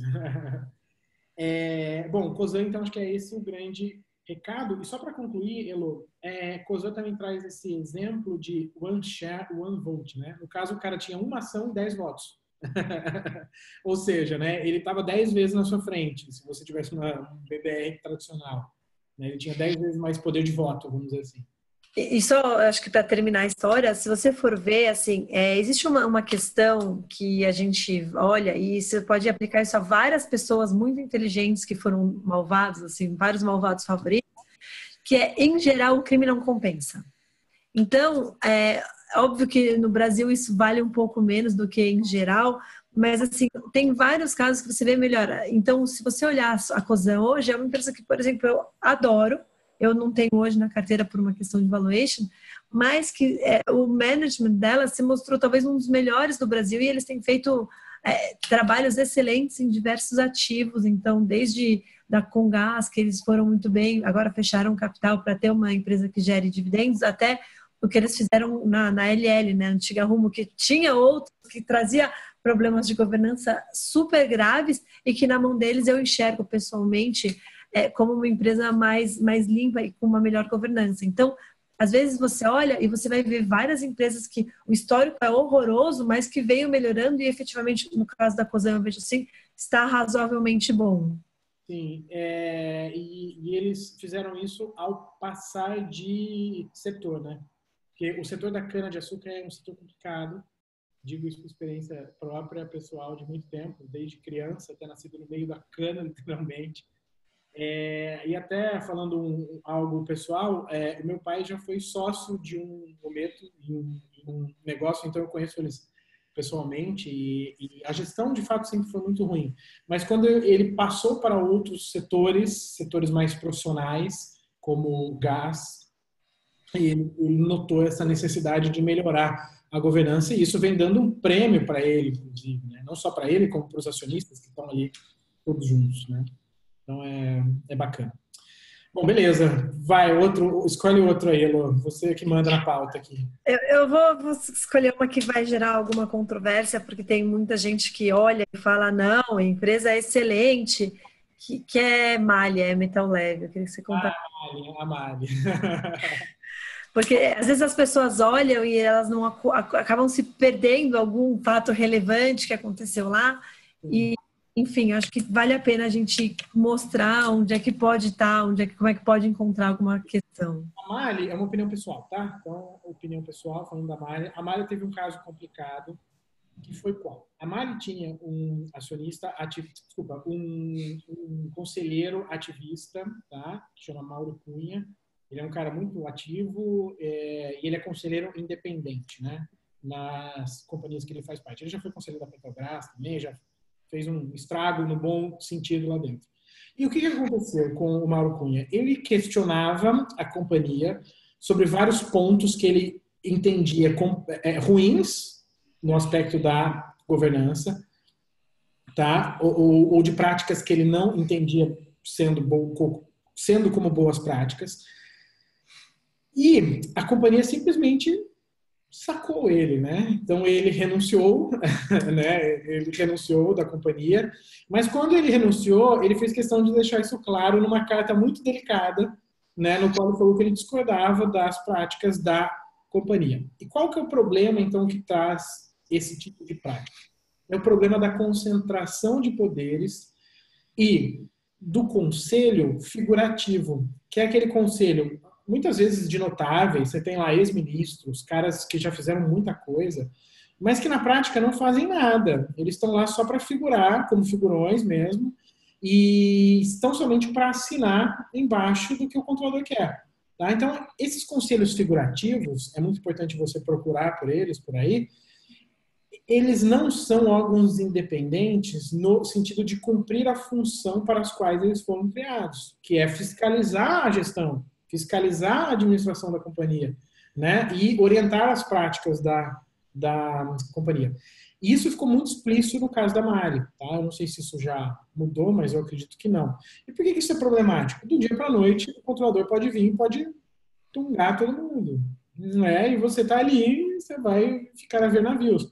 Mais ou menos como aconteceu no caso de Gol e Smile. Né? Do dia para a noite, o valor da companhia despenca e o seu investimento caiu pela metade, né? Ou caiu muito. E antes disso até, o que que você pode buscar, desculpa, Vicente, interromper, mas assim, o que que você pode buscar? O que que é a Mali, no final das contas? A Mali é o braço latino-americano de uma empresa que é global.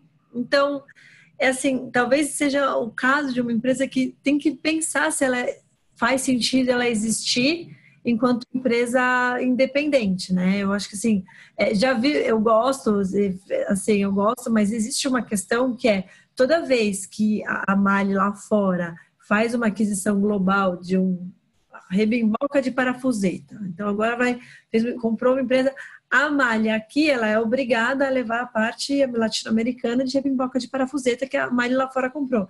Então, a que preço? E aí, assim, quem é que decide? Quem é que vota? E mesmo quando você olha e fala assim, mas só os minoritários votam quando é parte relacionada.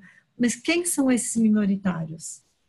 Porque enquanto é uma coisa que não é tão aberta, você acaba não tendo como votar ou como participar de uma maneira tão ativa e você fica sujeito às coisas como elas são propostas para você. Isso, exatamente. A própria companhia aqui acaba tão somente validando o que acontece lá fora e, como a Elô disse, aqui preço. Isso é um pouco complicado. Então, notem isso em companhias também. Mali, acho que a Elô caiu. Bom, pessoal, aí, Elô voltou. O seu áudio aí, beleza. Pronto, tô viva. Tá, Mali é isso, Elô. Mali é rapidinho. Vamos falar de outro? Vamos falar de melhoramentos? Melhoramentos é interessante. A Melhoramentos não é nenhuma companhia queridinha, né? Não sei se alguém tem melhoramentos aqui. Mas o que acontece com a Melhoramentos? Ela traz um exemplo para a gente que vale para muitas companhias, que é o exemplo da remuneração dos administradores, tá? Então, o que aconteceu? Também foi um caso meu lá na CVM, que chegou uma reclamação de uma pessoa muito conhecida, inclusive, falou assim, os conselheiros da Melhoramentos ganham valores assim absurdos, eles ganham 10, 20 vezes mais que a média de mercado. E a gente foi olhar o que a Melhoramentos tinha. Bom, a Melhoramentos tem duas famílias controladoras, ou seja, são acionistas muito fortes dentro da empresa. Esses acionistas são também conselheiros, todos eles. Então, o conselho é único e exclusivamente formado pelos controladores. Então, isso é um sinal de perigo, tá? Quando você tem isso. Então, você não tem nenhum conselheiro independente ali, tá bem? E, adicionalmente, os executivos da Melhoramentos, eles acabam, nesse sentido, sendo cooptados pelos controladores. Porque os controladores escolhem os conselheiros, que são eles mesmos. E aí os conselheiros, controladores, escolhem os executivos. Então, eles escolhem pessoas ligadas a eles, né? Para fazer o quê? Para tão somente seguir a orientação dos acionistas controladores. E o que acontecia no caso de Melhoramentos? Então, assim, os executivos fazem uma proposta de remuneração para os conselheiros, remuneração muito alta. Os conselheiros aprovam essa proposta. E a proposta vai para a Assembleia Geral e a Assembleia, claro, aprova, porque são os próprios conselheiros aprovando. Tá? Então, é uma linha de uma pessoa só. Né? E essa remuneração ela é muito alta, até hoje, E muito alta, quando eu digo alta, não é porque eu sou contra o cara ganhar milhões, não é isso não, mas é alta em relação aos pares. Então o cara que está lá na Melhoramentos ganha muito mais que o cara que está na Klabin, que não faz sentido econômico nenhum, porque a Klabin é, sei lá, 10 vezes maior, tem resultados muito maiores, Suzano, idem, né? Só que a companhia, ela tem resultados ruins de forma recorrente, né? Então você tem prejuízos acumulados muito elevados, EBITDA muito ruim, né? Resultados operacionais e lucros muito baixos, geralmente prejuízos, tá? De modo que a companhia não paga dividendos. Então, o que acontece? O acionista controlador, ele extrai o valor da companhia via remuneração de conselheiro. E, ao não distribuir dividendos, ele penaliza os outros acionistas. Então, a companhia dá prejuízo de forma recorrente, ele está pouco preocupado com isso, porque o dinheiro dele ele tira via remuneração. E essa remuneração, como eu disse, é muito alta, né? E a gente concluiu que, lá na CVM, que isso era uma prática lesiva aos investidores, tá? Era uma infração, né? E ele foi multado em valores máximos à época, né? Por conta dessa prática. Então, que lição isso traz? Olhe para a remuneração dos administradores das companhias nas quais vocês fazem parte. Se a remuneração estiver muito fora da prática de mercado, compare com os seus concorrentes, por exemplo, né? Então, por exemplo, Melhoramentos, compara ali com o Suzano, com o Klabin, com International Paper, se não me engano, tinha época. Eu não lembro mais todas essas empresas, mas enfim, se for telecomunicações, compara lá, Oi, Vivo, TIM, enfim, compara e vê como está. Se estiver muito fora, acende um sinal vermelho ali, e acende mesmo. Por quê? Porque há uma possibilidade do acionista controlador estar pegando grana da companhia e levando os acionistas minoritários nesse sentido. Beleza? Tem duas perguntas aqui, duas perguntas interessantes, tá? O Guilherme pergunta sobre os procedimentos realizados pela auditoria externa para verificar suspeitas em transações entre partes relacionadas. Bom, a auditoria externa tem uma rotina que tem que investigar transações entre partes relacionadas, tá? Ela tem que investigar e se ela achar problemas, ela tem que fazer pontos de recomendação que a administração tem que cumprir. Se não cumprir, ele tem que divulgar esses pontos de recomendação. Dependendo do tamanho desse problema, pode virar uma ressalva, pode virar, sei lá, enfim, né? Ele pode fazer, ele pode divulgar isso, o auditor externo, tá certo? Só que, para além disso, a CVM também olha, como eu disse, tá? E como que a gente olha isso? A gente vai através de uma supervisão baseada em risco, né? Você pega as transações que têm um maior grau de risco, seleciona elas e analisa elas, tá? Para ver se tem problema mesmo. E o Luiz fala sobre a PDG, tá? Mas eu não quero comentar nenhum caso particular assim nesse sentido. Pode falar, Elu.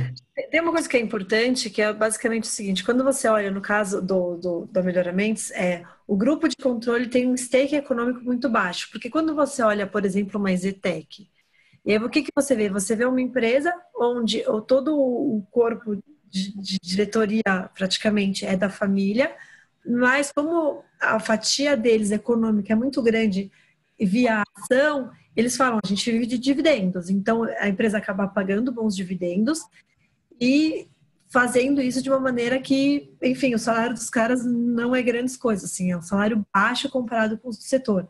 Então, sempre a gente tem que tentar entender o que esse stake econômico grande quer dizer, para o bem ou para o mal, efetivamente. Sim, ótimo. Eu acho que, assim, um ponto aí quando você vê prejuízos acumulados, resultados ruins e remuneração de administradores que são controladores muito elevada, quando tudo isso estiver junto, aí você acende uma luzinha vermelha. No caso da EZTEC, como a própria Elo disse, você tem dividendo, né? Então você tem lucro e a remuneração é mais baixa. Então está numa situação mais confortável, né? E aí mostra um alinhamento de todo mundo, né? De todo mundo, exatamente.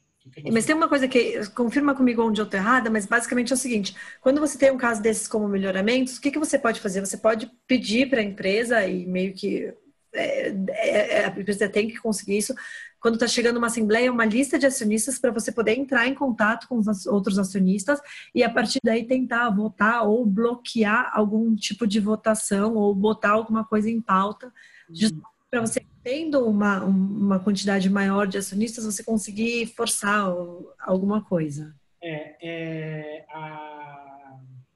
A lei das SAs, ali pelo artigo 104, depois lá pelo 120, 121, ela dá as diretrizes disso. Então, assim, você é um acionista, você quer ter mais acionistas junto para votar, para ter um poder de voto maior.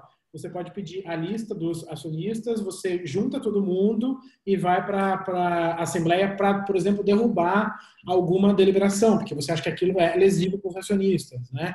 E dependendo da participação que você consegue de voto, isso pode se tornar muito significativo e você pode conseguir, né, derrubar mesmo essas determinações, deliberações. Enfim. Beleza? Vamos falar, Elo, de Gerdau, de royalties, e fazer o caso da Klabin também, né? Fazer a citação. Isso aqui é muito simples, muito fácil. E é uma forma do controlador expropriar os acionistas minoritários. O que acontecia na Gerdau? É um caso antigo, tá, gente? Isso foi até 2006, 2007. E um investidor ativista que foi lá brigar, né? Eu não lembro o nome dele, não sei se você lembra também, Elô, mas é um cara de fora. É um fundo grande lá de fora que tem essa tradição ativista, né?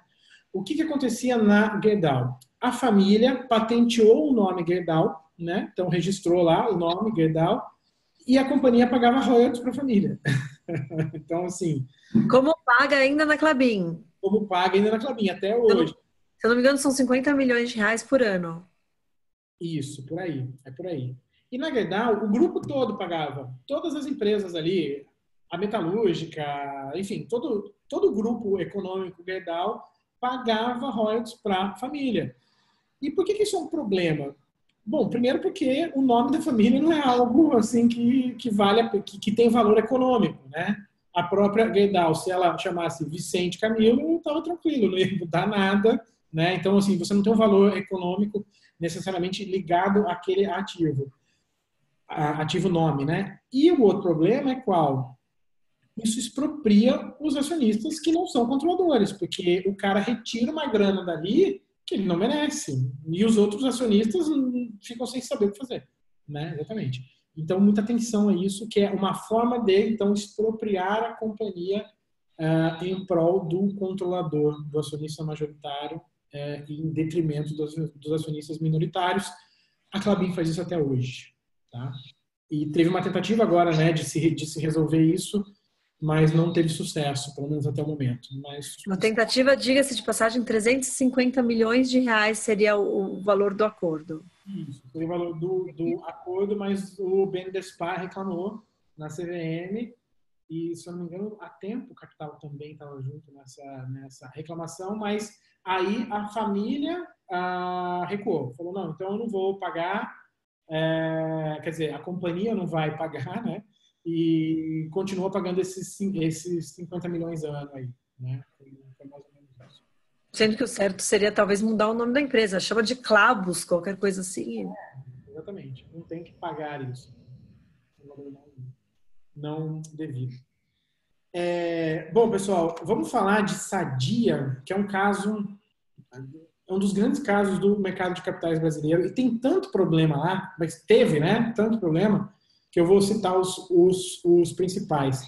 Elo, você quer falar sobre o racional econômico lá de derivativos? Vamos lá. O que aconteceu em 2009, mais ou menos, os bancos resolveram vender para as empresas um método de redução de custo de dívida, que basicamente era o seguinte, ele vendia o dólar 2 vezes, o cara ficava short dólar, e aí, mais do que era a exposição cambial dele. E aí, com isso, o custo de dívida caía substancialmente.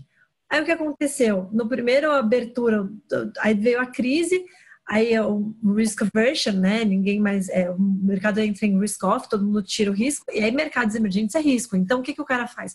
O cara pega os dólares que ele tem no Brasil, o real que ele tem em Brasil, tira o dinheiro do Brasil, então ele precisa comprar dólar. Quando isso aconteceu, o dólar explodiu, e aí a Sadia, a Aracruz e mais um monte de empresa do setor têxtil lá no Rio Grande do Sul, se não me engano a Hering também, elas estavam vendidas nesse derivativo, porque basicamente elas tomaram dívida em dólar, né? E aí com isso, na hora que o dólar explodiu, as empresas quebraram. E foi assim, de uma hora para outra, de repente, e um monte. Assim. Então, a Aracruz quebrou, ela foi engolida pela VCP, porque a VCP já tinha comprado ela num contrato muito bem amarrado, então ela nem conseguiu ser absorvida efetivamente. E aí, depois disso, veio a Sadia quebrou, a Sadia foi considerada too big to fail e era um momento de campeões nacionais, então o governo acabou dando um jeito para a Perdigão absorver a Sadia. Então, no final das contas, foi a Perdigão que absorveu a Sadia, só que a Perdigão não tinha um controlador para resolver ali. A Perdigão ela era dos fundos de pensão e do BNDES também não. O BNDES colocou dinheiro e fez um bem bolado, assim. Então, o que aconteceu no final das contas? A Sadia, que era uma empresa de frango, cujo o risco e o operacional dela todo deveria ter a ver com frango ou porco, ela acabou tomando um risco que não era o risco ideal para que ela tomasse, né? O risco que ela tem que tomar é o risco de uma gripe aviária, qualquer coisa. Então, assim, ela acabou tomando um risco que ninguém esperava, não estava devida, assim, ela considerou que o risco era baixo, mas, enfim, e aí deu no que deu. Foi acho que o prejuízo foi de 3 bi, alguma coisa bi de reais na época para a Sadia. E aí ela quebrou, como eu disse. Mas aí, quais são os problemas de governança que a Sadia tinha à época? O primeiro problema, que é muito interessante, é qual? Essas transações com derivativos, elas eram receita ou despesa financeira, né? Só que isso não estava, se fossem registradas assim, elas não pagariam remuneração variável para o CFO. Aí o CFO fez o quê? Registrava isso como lucro ou prejuízo operacional para ganhar remuneração variável. Então ele dava uma maquiada na demonstração financeira, os controles internos, ok, tudo bem, sem problema. E o CFO, ao fazer isso, ele conseguia bombar a remuneração dos administradores. Por quê? À medida que o dólar, ou que o real vinha se valorizando frente ao dólar, como ele estava vendido nesse derivativo, ele apurava lucro financeiro, registrava isso como lucro operacional e isso inflava a remuneração variável deles. E o CFO se reportava direto para o chairman da companhia, não para o CEO. Então, o CFO, ele reportava isso para o presidente do conselho da companhia, que gostava por quê? Porque o presidente do conselho era também ligado ou controlador. E isso inflava os lucros e os dividendos. Então, você tem um problema o quê? De falta de controle, de maquiagem contábil e, adicionalmente, de conluio, né, entre acionista controlador e administradores, de modo que você não tem um cara independente ali que fala assim, opa, isso não pode fazer, né? Por exemplo, se você tem uma espécie de Mauro Cunha lá, que é esse cara que a gente estava falando aqui, o que ele ia fazer? Ele ia falar, não, isso aqui não pode. Ele ia fazer uma reclamação na CVM, por exemplo, ou ele ia divulgar no jornal isso, né, como ele fez com o Petrobras, ele divulgou no jornal, ele falou, ó, isso aqui tá errado. Foi no Valor Econômico, deu uma entrevista, falou, tá errado. E aí isso dificulta a prática, né? Então, essa questão de relação, digamos, promíscua entre controlador e administrador é um problema muito grave de governança corporativa. Porque isso permitia o quê? Uma prática errada que levou a companhia simplesmente à bancarrota. Ela quebrou por causa disso. Né? Bom, então, o que a gente tinha? Né? Essa tomada de risco excessiva para viabilizar remuneração variável elevada e dividendos principalmente para os controladores, né, de forma também alta. Os comitês e os controles eram não efetivos, ou seja, eles eram de marketing, né? Pô, temos os comitês aqui, temos controles animais e nomes, mas eles não funcionam, porque eles são só para a companhia divulgar isso como uma peça de marketing, né? Então, a efetividade dos controles e dos comitês de auditoria, etc., são muito relevantes, tá? Você tem que verificar, de fato, o que o cara está fazendo. Ele divulga a ata, ele divulga o que ele faz. E você pode ver isso lá no site da CVM, tá? E, enfim, esse é o ponto completo, de modo que a gente conclui falando do quê? Por conta de uma distorção na governança, você tinha interesses totalmente desalinhados e a prática que levou a companhia literalmente para a quebra, tá? Você tem isso hoje? Pode ter, tá? Algumas companhias podem apresentar isso hoje e aí o que acontece? Você só vai ver isso, se ninguém, né, se ninguém reclama, se ninguém faz nada, quando dá uma crise financeira, como por exemplo 2008.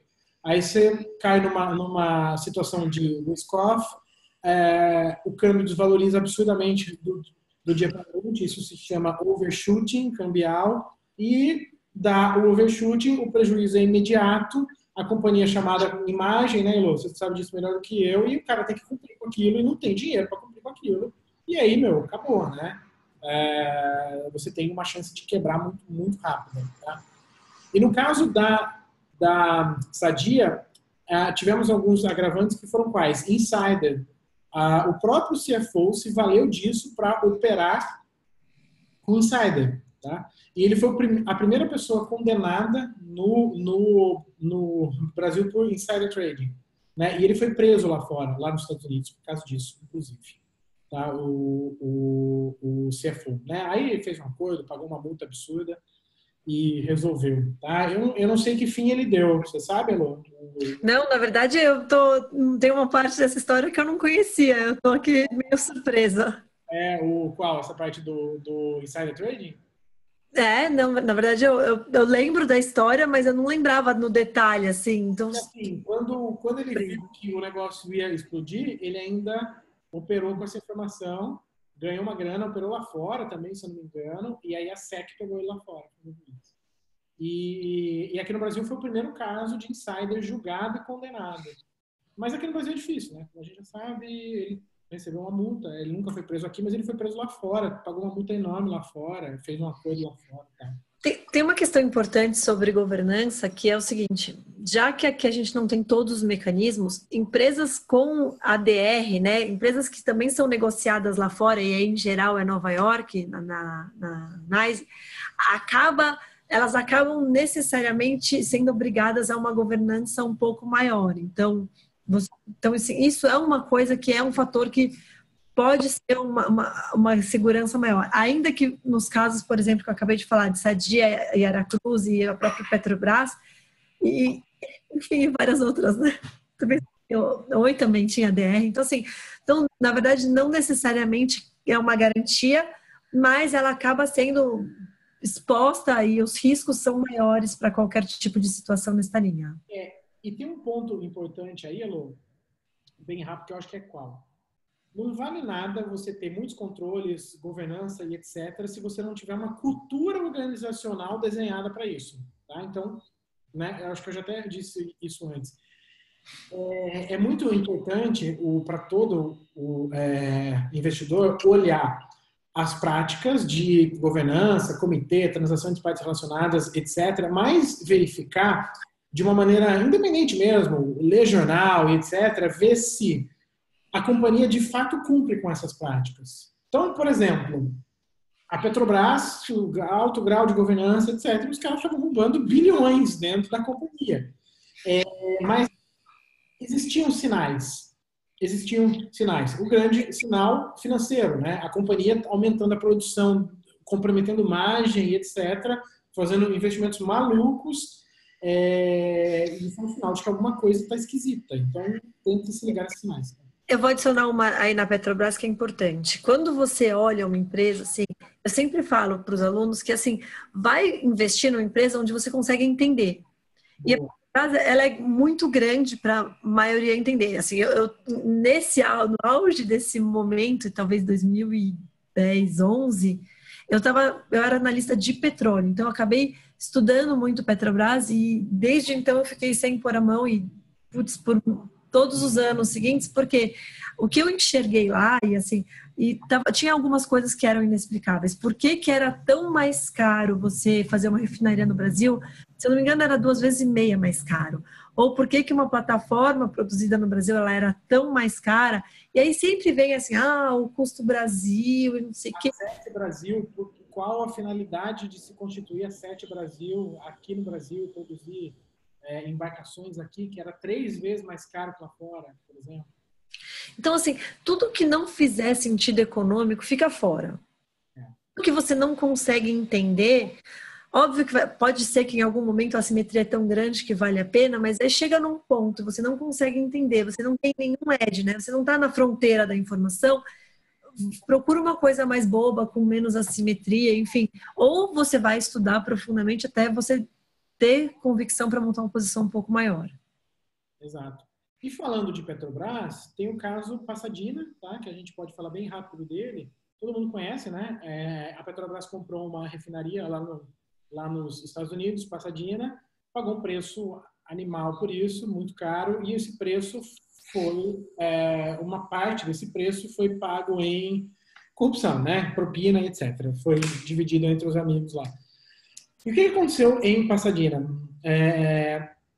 Os conselheiros têm que aprovar uma aquisição dessa, né? Porque é uma aquisição importante que compromete uma grana, então isso vai até o conselho e o conselho aprova, ou não aprova, né? Quando o conselho vai deliberar sobre isso, ele tem que verificar as informações relativas àquela aquisição. Então, o valor econômico, o fundamento operacional, enfim, se é caro, se é barato, a estrutura de governança daquela empresa adquirida, enfim, relatórios, etc. Como que a Petrobras aprovou essa aquisição? Como que o conselho dela aprovou? Isso já está amplamente documentado. Através de um slide de PowerPoint, né? Pegou o slide e falou, operação legal, aprova aí. No sumário executivo estava escrito recomendação de compra. O sumário executivo foi feito pelo Paulo Roberto da Costa, se eu não me engano, ou pelo Severo, falando, compra aí, literalmente compra aí. E os conselheiros não se atentaram às questões relevantes, como, por exemplo, está caro ou está barato? É estratégico ou não é? Vale a pena ou não? Enfim, eles não se atentaram a isso, né? De modo que, de novo, por eles não exercerem o dever de diligência deles, de serem diligentes, de verificarem as informações ali que eles precisam verificar, eles romperam uma premissa básica de governança corporativa, né? Infringiram essa regra. E aí a Petrobras pagou, se não me engano, foi 2 ou 3 vezes mais caro, né? Foi uma grana absurda a mais. Eu não lembro de valores, mas enfim. O prejuízo registrado agora com a venda foi enorme, né? Foi gigantesco. Então, muita atenção, o quê? No grau de compromisso dos conselheiros de uma empresa, tá? Os conselheiros têm que deliberar, têm que votar, têm que trabalhar com base em informações, eles têm que exercer de fato a sua atividade de conselheiro, eles não podem ser figurativos, tá? A própria Dilma estava no conselho, a própria Dilma votou a favor, né, nessa época, e ela foi acusada pela CVM por isso, né? A própria CVM acusou a ex-presidente da República 2 vezes, inclusive. Enfim, mas são coisas, né, que acontecem. Qual a outra? A gente tem ainda, Elos, o banco... Vamos falar de OGX? A OGX, pode ser. Vamos falar dela. A gente mata com ela. A OGX, então, para a gente concluir, né? Bom, todo mundo acho que lembra do Grupo X como um todo, né? E o Grupo X tinha a figura do Ike como predominante, né? Então, o Ike conselheiro, o Ike administrador, o Ike controlador, tá certo? De muitas empresas que levavam o nome dele, basicamente, né? X era o nome dele. E ele exercia uma influência muito grande em todas essas empresas, tá? De modo que eu até fiz um post hoje de tweet baseado nessa ideia. Isso se chama efeito contágio. O que é o efeito contágio? É quando o controlador ele exerce influência no grupo econômico todo e esse grupo econômico é verticalizado. Então, né, você tem a empresa que explora petróleo, você tem a empresa que produz os navios para explorar petróleo, você tem o porto que vai desovar esse petróleo, né? Então você tem uma cadeia, né, produtiva toda detida por uma pessoa só ou por um grupo econômico só, né? No caso, Eike Batista. E aí o que acontece? O Eike começou a se sentir o grande executivo do mundo, né? O cara vai ficar mais rico, etc. Tal, todo mundo lembra disso. E os erros que ele tomava, né, os erros que ele incorria, não eram questionados na cadeia de comando das empresas, né? Então o cara cometia um erro lá em cima e esse erro irradiava não só por uma empresa, mas por um setor que ia para outro setor, que ia para outro setor, que ia para outro setor. De modo que decisões incorretas comprometiam não uma empresa só, mas como todas as empresas do grupo econômico. Tá? E o caso do Eike, como a gente já sabe, né, o grande erro veio na OGX. A OGX não tinha aquela capacidade produtiva que se esperava. E aí você construiu vários outros negócios em volta daquele, esperando que aquele tivesse aquela capacidade produtiva que não tinha. Tá? E aí o Eike escondeu essa informação. Ele tinha essa informação, ele escondeu essa informação por um tempo. Para quê? Para que ele conseguisse vender ações da companhia antes do preço desvalorizar. Tá? Então ele cometeu um insider trading. Tá? E ao mesmo tempo ele ia para o Twitter falar que a empresa queria divulgar informações, que ele ia... Fala, Lu. Não, e só para vocês, assim, vocês têm que olhar, e tudo bem, uma coisa é o que aconteceu, e outra coisa é que tipo de informação a gente tinha para justamente perceber os sinais, porque assim, o que a gente tem que olhar? A gente tem que tentar, a gente não tem bola de cristal, a gente não sabe o futuro, mas a gente tem que capturar qualquer sinal para tentar antever o que está acontecendo. Então, assim, justamente o que a gente tinha, tá? A gente tinha a história de uma perfuração de petróleo, então você vai lá numa região produtora, divide os campos em os blocos, e aí você faz uma sísmica 3D, você descobre que tem lá, então é lá o barril prospectivo 3P, você fura, e aí é um barril contingente, então você achou petróleo lá, aí você testa essa produção, e aí você vai melhorando, tipo, a sua segurança naquela produção. E aí, até certo ponto, que era o ponto de fazer o primeiro furo e achar o petróleo, eles ressaltavam o relatório da auditoria, se não me engano era Degollier, eles soltavam o relatório da auditoria completo. E aí, a partir de um certo ponto em que a expectativa era que os barris deles, que eram 3P, fossem promovidos, eles pararam de soltar o relatório completo e começaram a soltar um resumo. Então, assim, aí que você tem que olhar e falar assim, temos um sinal aí de alguma coisa errada, que foi quando a ação começou a cair. Ela caiu 10% naquele dia e assim por diante. Por quê? Justamente a expectativa era que cada poço produzisse 20 mil barris por dia, lá nos campos deles de campos, né? Só que o que aconteceu é que o tipo de reservatório ele era diferente e ele não deu essa produção. Ele deu uma produção de 5 e a 5 não justificava. Quer dizer, o petróleo que ele produziria não seria suficiente para geração de caixa que pagaria o serviço da dívida e, consequentemente, a dívida. Então, mas que sinal que a gente teve foi esse? Esse foi o principal e foi o primeiro. A partir daí vieram vários. Falha de divulgação. Mas, assim, um outro ponto que eu queria só concluir, nesse caso, OGX e Grupo X, é o quê? É essa concentração de poderes. Estava tudo muito na mão do Eike, muito na mão de uma pessoa só, e o cara não pode ser onipresente, e não dá. E aqui tem, né, qual que é essa nossa lição que a gente tira desse caso?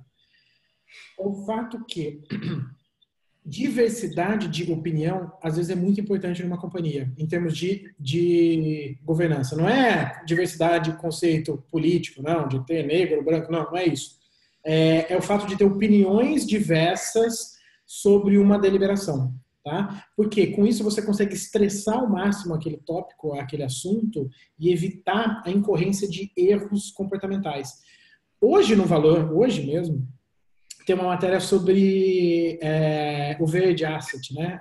O Verde Gestora, que eles adotam alguns procedimentos lá de advogado do diabo para ficar contestando um ao outro para ver qual tese vence para evitar justamente o excesso de confiança. que era o que o Ike tinha muito, muito fortemente, né? Excesso de confiança absoluto. E eles adotam isso justamente para tentar evitar esse excesso e erros derivados disso, de modo que se tenha uma boa prática ali de governança. Se cria diversidade de opiniões e combate de ideias quase sempre. Quando você tem muita concentração, você não tem isso. E aí, no caso de OGX e do Grupo X, como é que você via isso refletido? O top management, de vez em quando, saía um. De vez em quando saía um diretor, um presidente, um CFO, ninguém ficava muito tempo lá. Provavelmente conflitando ali, né? Às vezes. E mesmo quando a gente conversava com o RI, eles falavam assim, não, a cabeça é eu ganho bem e enquanto eu aguentar o cara me ligando 24/7, eu fico aqui. Depois eu vou embora, mas eu ganhei um bom dinheiro aqui. Entendi. Bom, acho que assim, os casos são esses. Comentários, Elô, fique à vontade. Critiquem, xinguem, enfim. Não, acho que assim, foi fantástico. Obrigada, Vicente. Eu realmente, a gente olha e tem vários detalhes dessas histórias que eu não. Falou rápido, né? Tem isso escrito em algum lugar? Eu posso escrever, posso. Aguardo ansiosamente, farei propaganda do seu livro, mas assim, vale a pena, até como assim, histórias de aprendizagem, né? Que Sim. tipo de coisas já aconteceu? A gente sabe que a gente não vai estar livre disso, e assim, como é que a gente se defende? É estudando mais sobre as empresas, é Sim. aumentando a margem de segurança, assim, Brasil tem muito Fazer uma breve propaganda, enfim, não tem nada com isso. É o livro do Di Michele, não sei se vocês conhecem, o Alexandre Di Michele. Ele cita aqui alguns casos mais antigos, né? A gente citou casos mais novos, mas ele dá umas dicas interessantes aqui sobre como avaliar erros de governança, tá? Eu conheço ele pessoalmente, né? Eu já fiz cursos dele, inclusive ele é acadêmico, mas ele é muito bom. E tem o Rossetti, né? O Governança Corporativa do Rossetti, que é um livrão talvez o mais tradicional aqui no Brasil sobre governança. Eu já tive aula com o Rossetti, que é esse senhorzinho, uma figura, não sei se vocês conhecem ele. Atualmente ele é conselheiro do Magazine Luiza, Raia Drogasil. Ele é conselheiro de várias companhias aí que performam muito bem. são bem conceituadas, né? Oi? Bem conceituadas em governança. Isso. E o Rossetti, ele é bacana porque ele foi um dos caras que desbravou o mercado de capitais aqui no Brasil. Ele me contou especialmente até que ele, nos anos 70, início dos anos 70, ele era um consultor e ele ia nas empresas para convencer as empresas a abrir o capital. Nos anos 70, não tinha nem CVM, nada. Ele ia pessoalmente, falava, assina aqui, abre o capital, vai ser importante para sua empresa. E aí teve até uma bolha na época, né? Que foi a bolha Simonsen. E tem o caso da Merposa, né? Não sei se vocês conhecem o caso da Merposa, a Elô deve conhecer. Mas conta pro pessoal, vai. Mas... É assim, pessoal, se vocês comprassem ação no início dos anos 70, você deduzia essa grana do imposto de renda. Então, a galera comprava ação a rodo, deduzia do imposto de renda, todo mundo fazia isso e teve uma bolha, né, na Bolsa do Rio, na época, ali no início dos anos 70. E o Brasil crescia, milagre econômico, etc. e tal. E aí se criou uma lenda, uma história, e o próprio Rossetti, que me contou sobre essa história, deu muita risada, porque ele é muito engraçado. Ele falou assim, pô, teve a história da Merposa, e ele tem um sotaque caipira bem forte, a Merposa e tal. Aí eu falei, mas o que é a Merposa, Rossetti? Ele falou, é a Merda em Pó S.A., né? O que era a Merda em Pó S.A.? Era uma empresa fictícia que, teoricamente, enfim, nessa lenda, abriu o capital, que não tinha nada, ela fazia merda em pó, e era tão fácil abrir o capital e pegar a grana, que até uma empresa que, né, vendia merda conseguiu ser listada na bolsa. E diz ele que essa empresa era de um filho do presidente da Bolsa do Rio, à época, se eu não me engano. Era um cara bem relacionado, mas eu não sei se é verdade essa história. Eu acho que é mais uma piada do que uma verdade. Eu não sei. A gente pergunta para o Barsi, para o Luiz Alves, vamos ver se a gente consegue uma resposta. Esses caras devem saber, mas por mais que não tenha existido uma Merposa, tinham várias empresas nessa época que eram cascas, que não produziam nada, literalmente, ou não eram eficientes e abriam capital na bolsa, pegavam uma grana e os caras vazavam. Mas Aliás, Uma boa. Vamos falar sobre empresa casca, assim, no auge do ciclo, né? Assim, quem acompanha a gente, acompanha o Breda fala muito sobre ciclos. No auge do último ciclo, que foi 2007, 2008, veio um monte de empresa de PowerPoint, Sim. abriu capital. E de todas elas, a única que sobreviveu sem entrar em recuperação judicial foi a Brasil Agro. Então, às vezes, toma cuidado com venda de sonhos, né? Com ciclos, né? Vendeu, existe, ganha dinheiro, paga dividendo, mas assim, tinha todas as empresas X, a MPX existe ainda, ela chama Eneva, e Uhum. o Porto também, mas ele fechou capital. Mas assim, você teve, como é que chamava as outras? Investitour, que era a empresa de. Teve uma porrada de empresas, assim, então vale a pena vocês olharem e presta atenção no que você está comprando. E é até um sinal de que está na hora de ir embora do mercado, né, Lu? Está na hora de sair, né? Aí, ou pelo menos reduzir bastante, botar um pouco de hedge na carteira. O livro lá do. Aquele cara que você gosta, eu já li ele. Aquele com. O Howard Marks, Isso, o Howard Marks. Aquele livro de ciclos dele é bem bacana. Eu já li, eu achei bem interessante. bem bacana mesmo. O Mastering the Economic The Cycle. Market Cycles. Eu sempre recomendo o pessoal dar uma lida no livro anterior, porque ele fica citando que é o Most Important Things. Isso, o Most Important Things é legal também, já li. E aí porque aí você tem várias formas de se proteger desses sustinhos aí. Exatamente. E aqui só tem uma última pergunta. Tem duas perguntas. O Guilherme pergunta dicas de livros sobre o assunto. Então, eu dei essas duas dicas. Depois eu posto lá no Twitter artigos, mais livros em inglês também que são interessantes. Mas os dois livros em português sobre governança são esses dois. Alexandre de Micheli e Rossetti. Tá? São os dois aí mais importantes. E o Evaldo pergunta sobre o caso de capitalização da Petro em 2010 e chegou a ser avaliado pela CVM. Evaldo, a capitalização da Petro em 2010, ela foi avaliada assim, na hora que se coloca esse prospecto, passa pela CVM antes, mas a capitalização em si, eu não me lembro de nenhum problema da capitalização em si. A gente teve N outros problemas, mas a capitalização eu, pelo menos, não lembro de nenhum problema relativo a ela.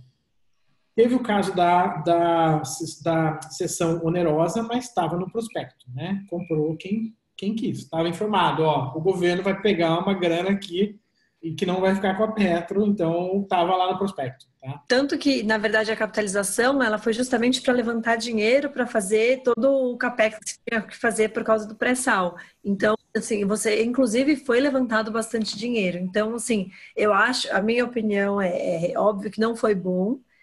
E eu lembro da Petrobras estar aceitando, a gente nunca vai esquecer, há uma taxa interna de retorno para o projeto de 8,51%, que era uma taxa considerada baixa, mas, enfim, ela existiu e ela era válida. Agora a gente tem toda a discussão agora da cessão onerosa, porque ela foi feita num outro preço de petróleo, então, realmente, essa capitalização, essa cessão onerosa, se ela não receber mais petróleo, não gerou valor. Se não me engano, o petróleo estava uns $100 à época. Então, assim, mas foi aceita, assim, ruim. Tem muita coisa que é ruim, mas não é criminoso, tá? Exatamente. Tem o risco, né? Exatamente. Então, assim, tem muita coisa que é ruim, mas está lá no prospecto, está escrito, assim, você pode gostar ou não, mas você também tem o livre-arbítrio de investir naquela ação ou não. Exatamente. Tem uma pergunta aqui do Ricardo, tem duas. Elô, você responde da Unity, não sei a sua... Unity é sinal de má governança? Não necessariamente. Eu também acho que não necessariamente. Minha opinião também Mas o que você tem que entender é o que tem por trás daquela Unity. Em geral, basicamente o controlador ele quer chamar mais capital por algum motivo, seja porque a empresa quase quebrou e precisa de dinheiro, seja porque a empresa tem projetos bacanas com taxa de retorno alta, e ele não quer abrir mão, só que ele não pode mais emitir só PN, porque tem um limite, né? Você não pode ter mais do que 2 PN para cada N. Então, o que acontece? O controlador, ele faz a tal da Unity. Então, às vezes, a Unity é uma OL com 4 PN, e aí essa Unity ela acaba sendo um pouquinho melhor do que a PN pura, e aí o mercado engole. Então, assim, não é. Boa governança seria a empresa pegar todas as PNs e ONs, todas as PNs, converter em ON um para um, no novo mercado. Mas assim, então assim, toda vez que você não tem isso, você tem alguma questão que você tem que ponderar. Se não está no novo mercado, você tem que ponderar alguma coisa. Exatamente. Por isso que a próxima pergunta que o próprio Ricardo fez é não, né? PN tem o mesmo nível de proteção de ON? PN com tag along? Não. Não. PN não volta, né? PN Exceto em casos específicos. exclusivos. Aí vai depender, Ricardo, o que está no estatuto da companhia. Dá uma olhada lá, às vezes no estatuto a companhia fala, não, a minha PN tem mais coisa, mas aí você tem que dar uma olhada lá. Mas em geral a PN não vota e só por isso já é um grau de proteção a menos do que a ON. Temos mais alguma? Temos sobre a Eneva, mas aí eu vou pedir para você falar, Elo. Eu não estou tão em cima da Eneva, assim, mas assim, realmente me parece que ela virou uma boa empresa, tá? Às vezes a questão é o projeto para de pé, mas não no timing certo, então eu não tenho certeza, mas talvez tenha entrado mais um capital e aí elas conseguiu se estabilizar. Mas eu não tenho, não é uma empresa que eu já olhei com, assim, eu olhei na época de MPX, abandonei. Mas é isso. Gente, super obrigada. Foi um prazer ter você aqui. Na verdade eu estou surpresa, porque foi muitas expectativas. Foi super legal o nosso bate-papo, tanto que eu nem vi a hora passar. Espero ter atendido aí a expectativa da galera. Porque Olha, a minha você atendeu super e falou sobre muita coisa e rápido, né? Mas depois eu vou ver se eu organizo algumas ideias e começo a escrever um pouco sobre isso. Até assim, uma informação interessante. Tem um professor de História Econômica no IBMEC do Rio que estuda História Financeira. E ele já me convidou para escrever sobre fraudes brasileiras. A gente está pensando seriamente em escrever sobre isso e alguns desses casos que a gente tratou cairia aqui, né? Mas isso é um projeto mais de médio prazo, enfim, de longo prazo. Mas ele estuda só história financeira, então ele sabe tudo de bolhas e etc. É muito bacana. E ele tem várias considerações interessantes. Enfim, mas vamos ver. Mas acho que vale a pena escrever mais sobre governança nesse aspecto das práticas ruins, né?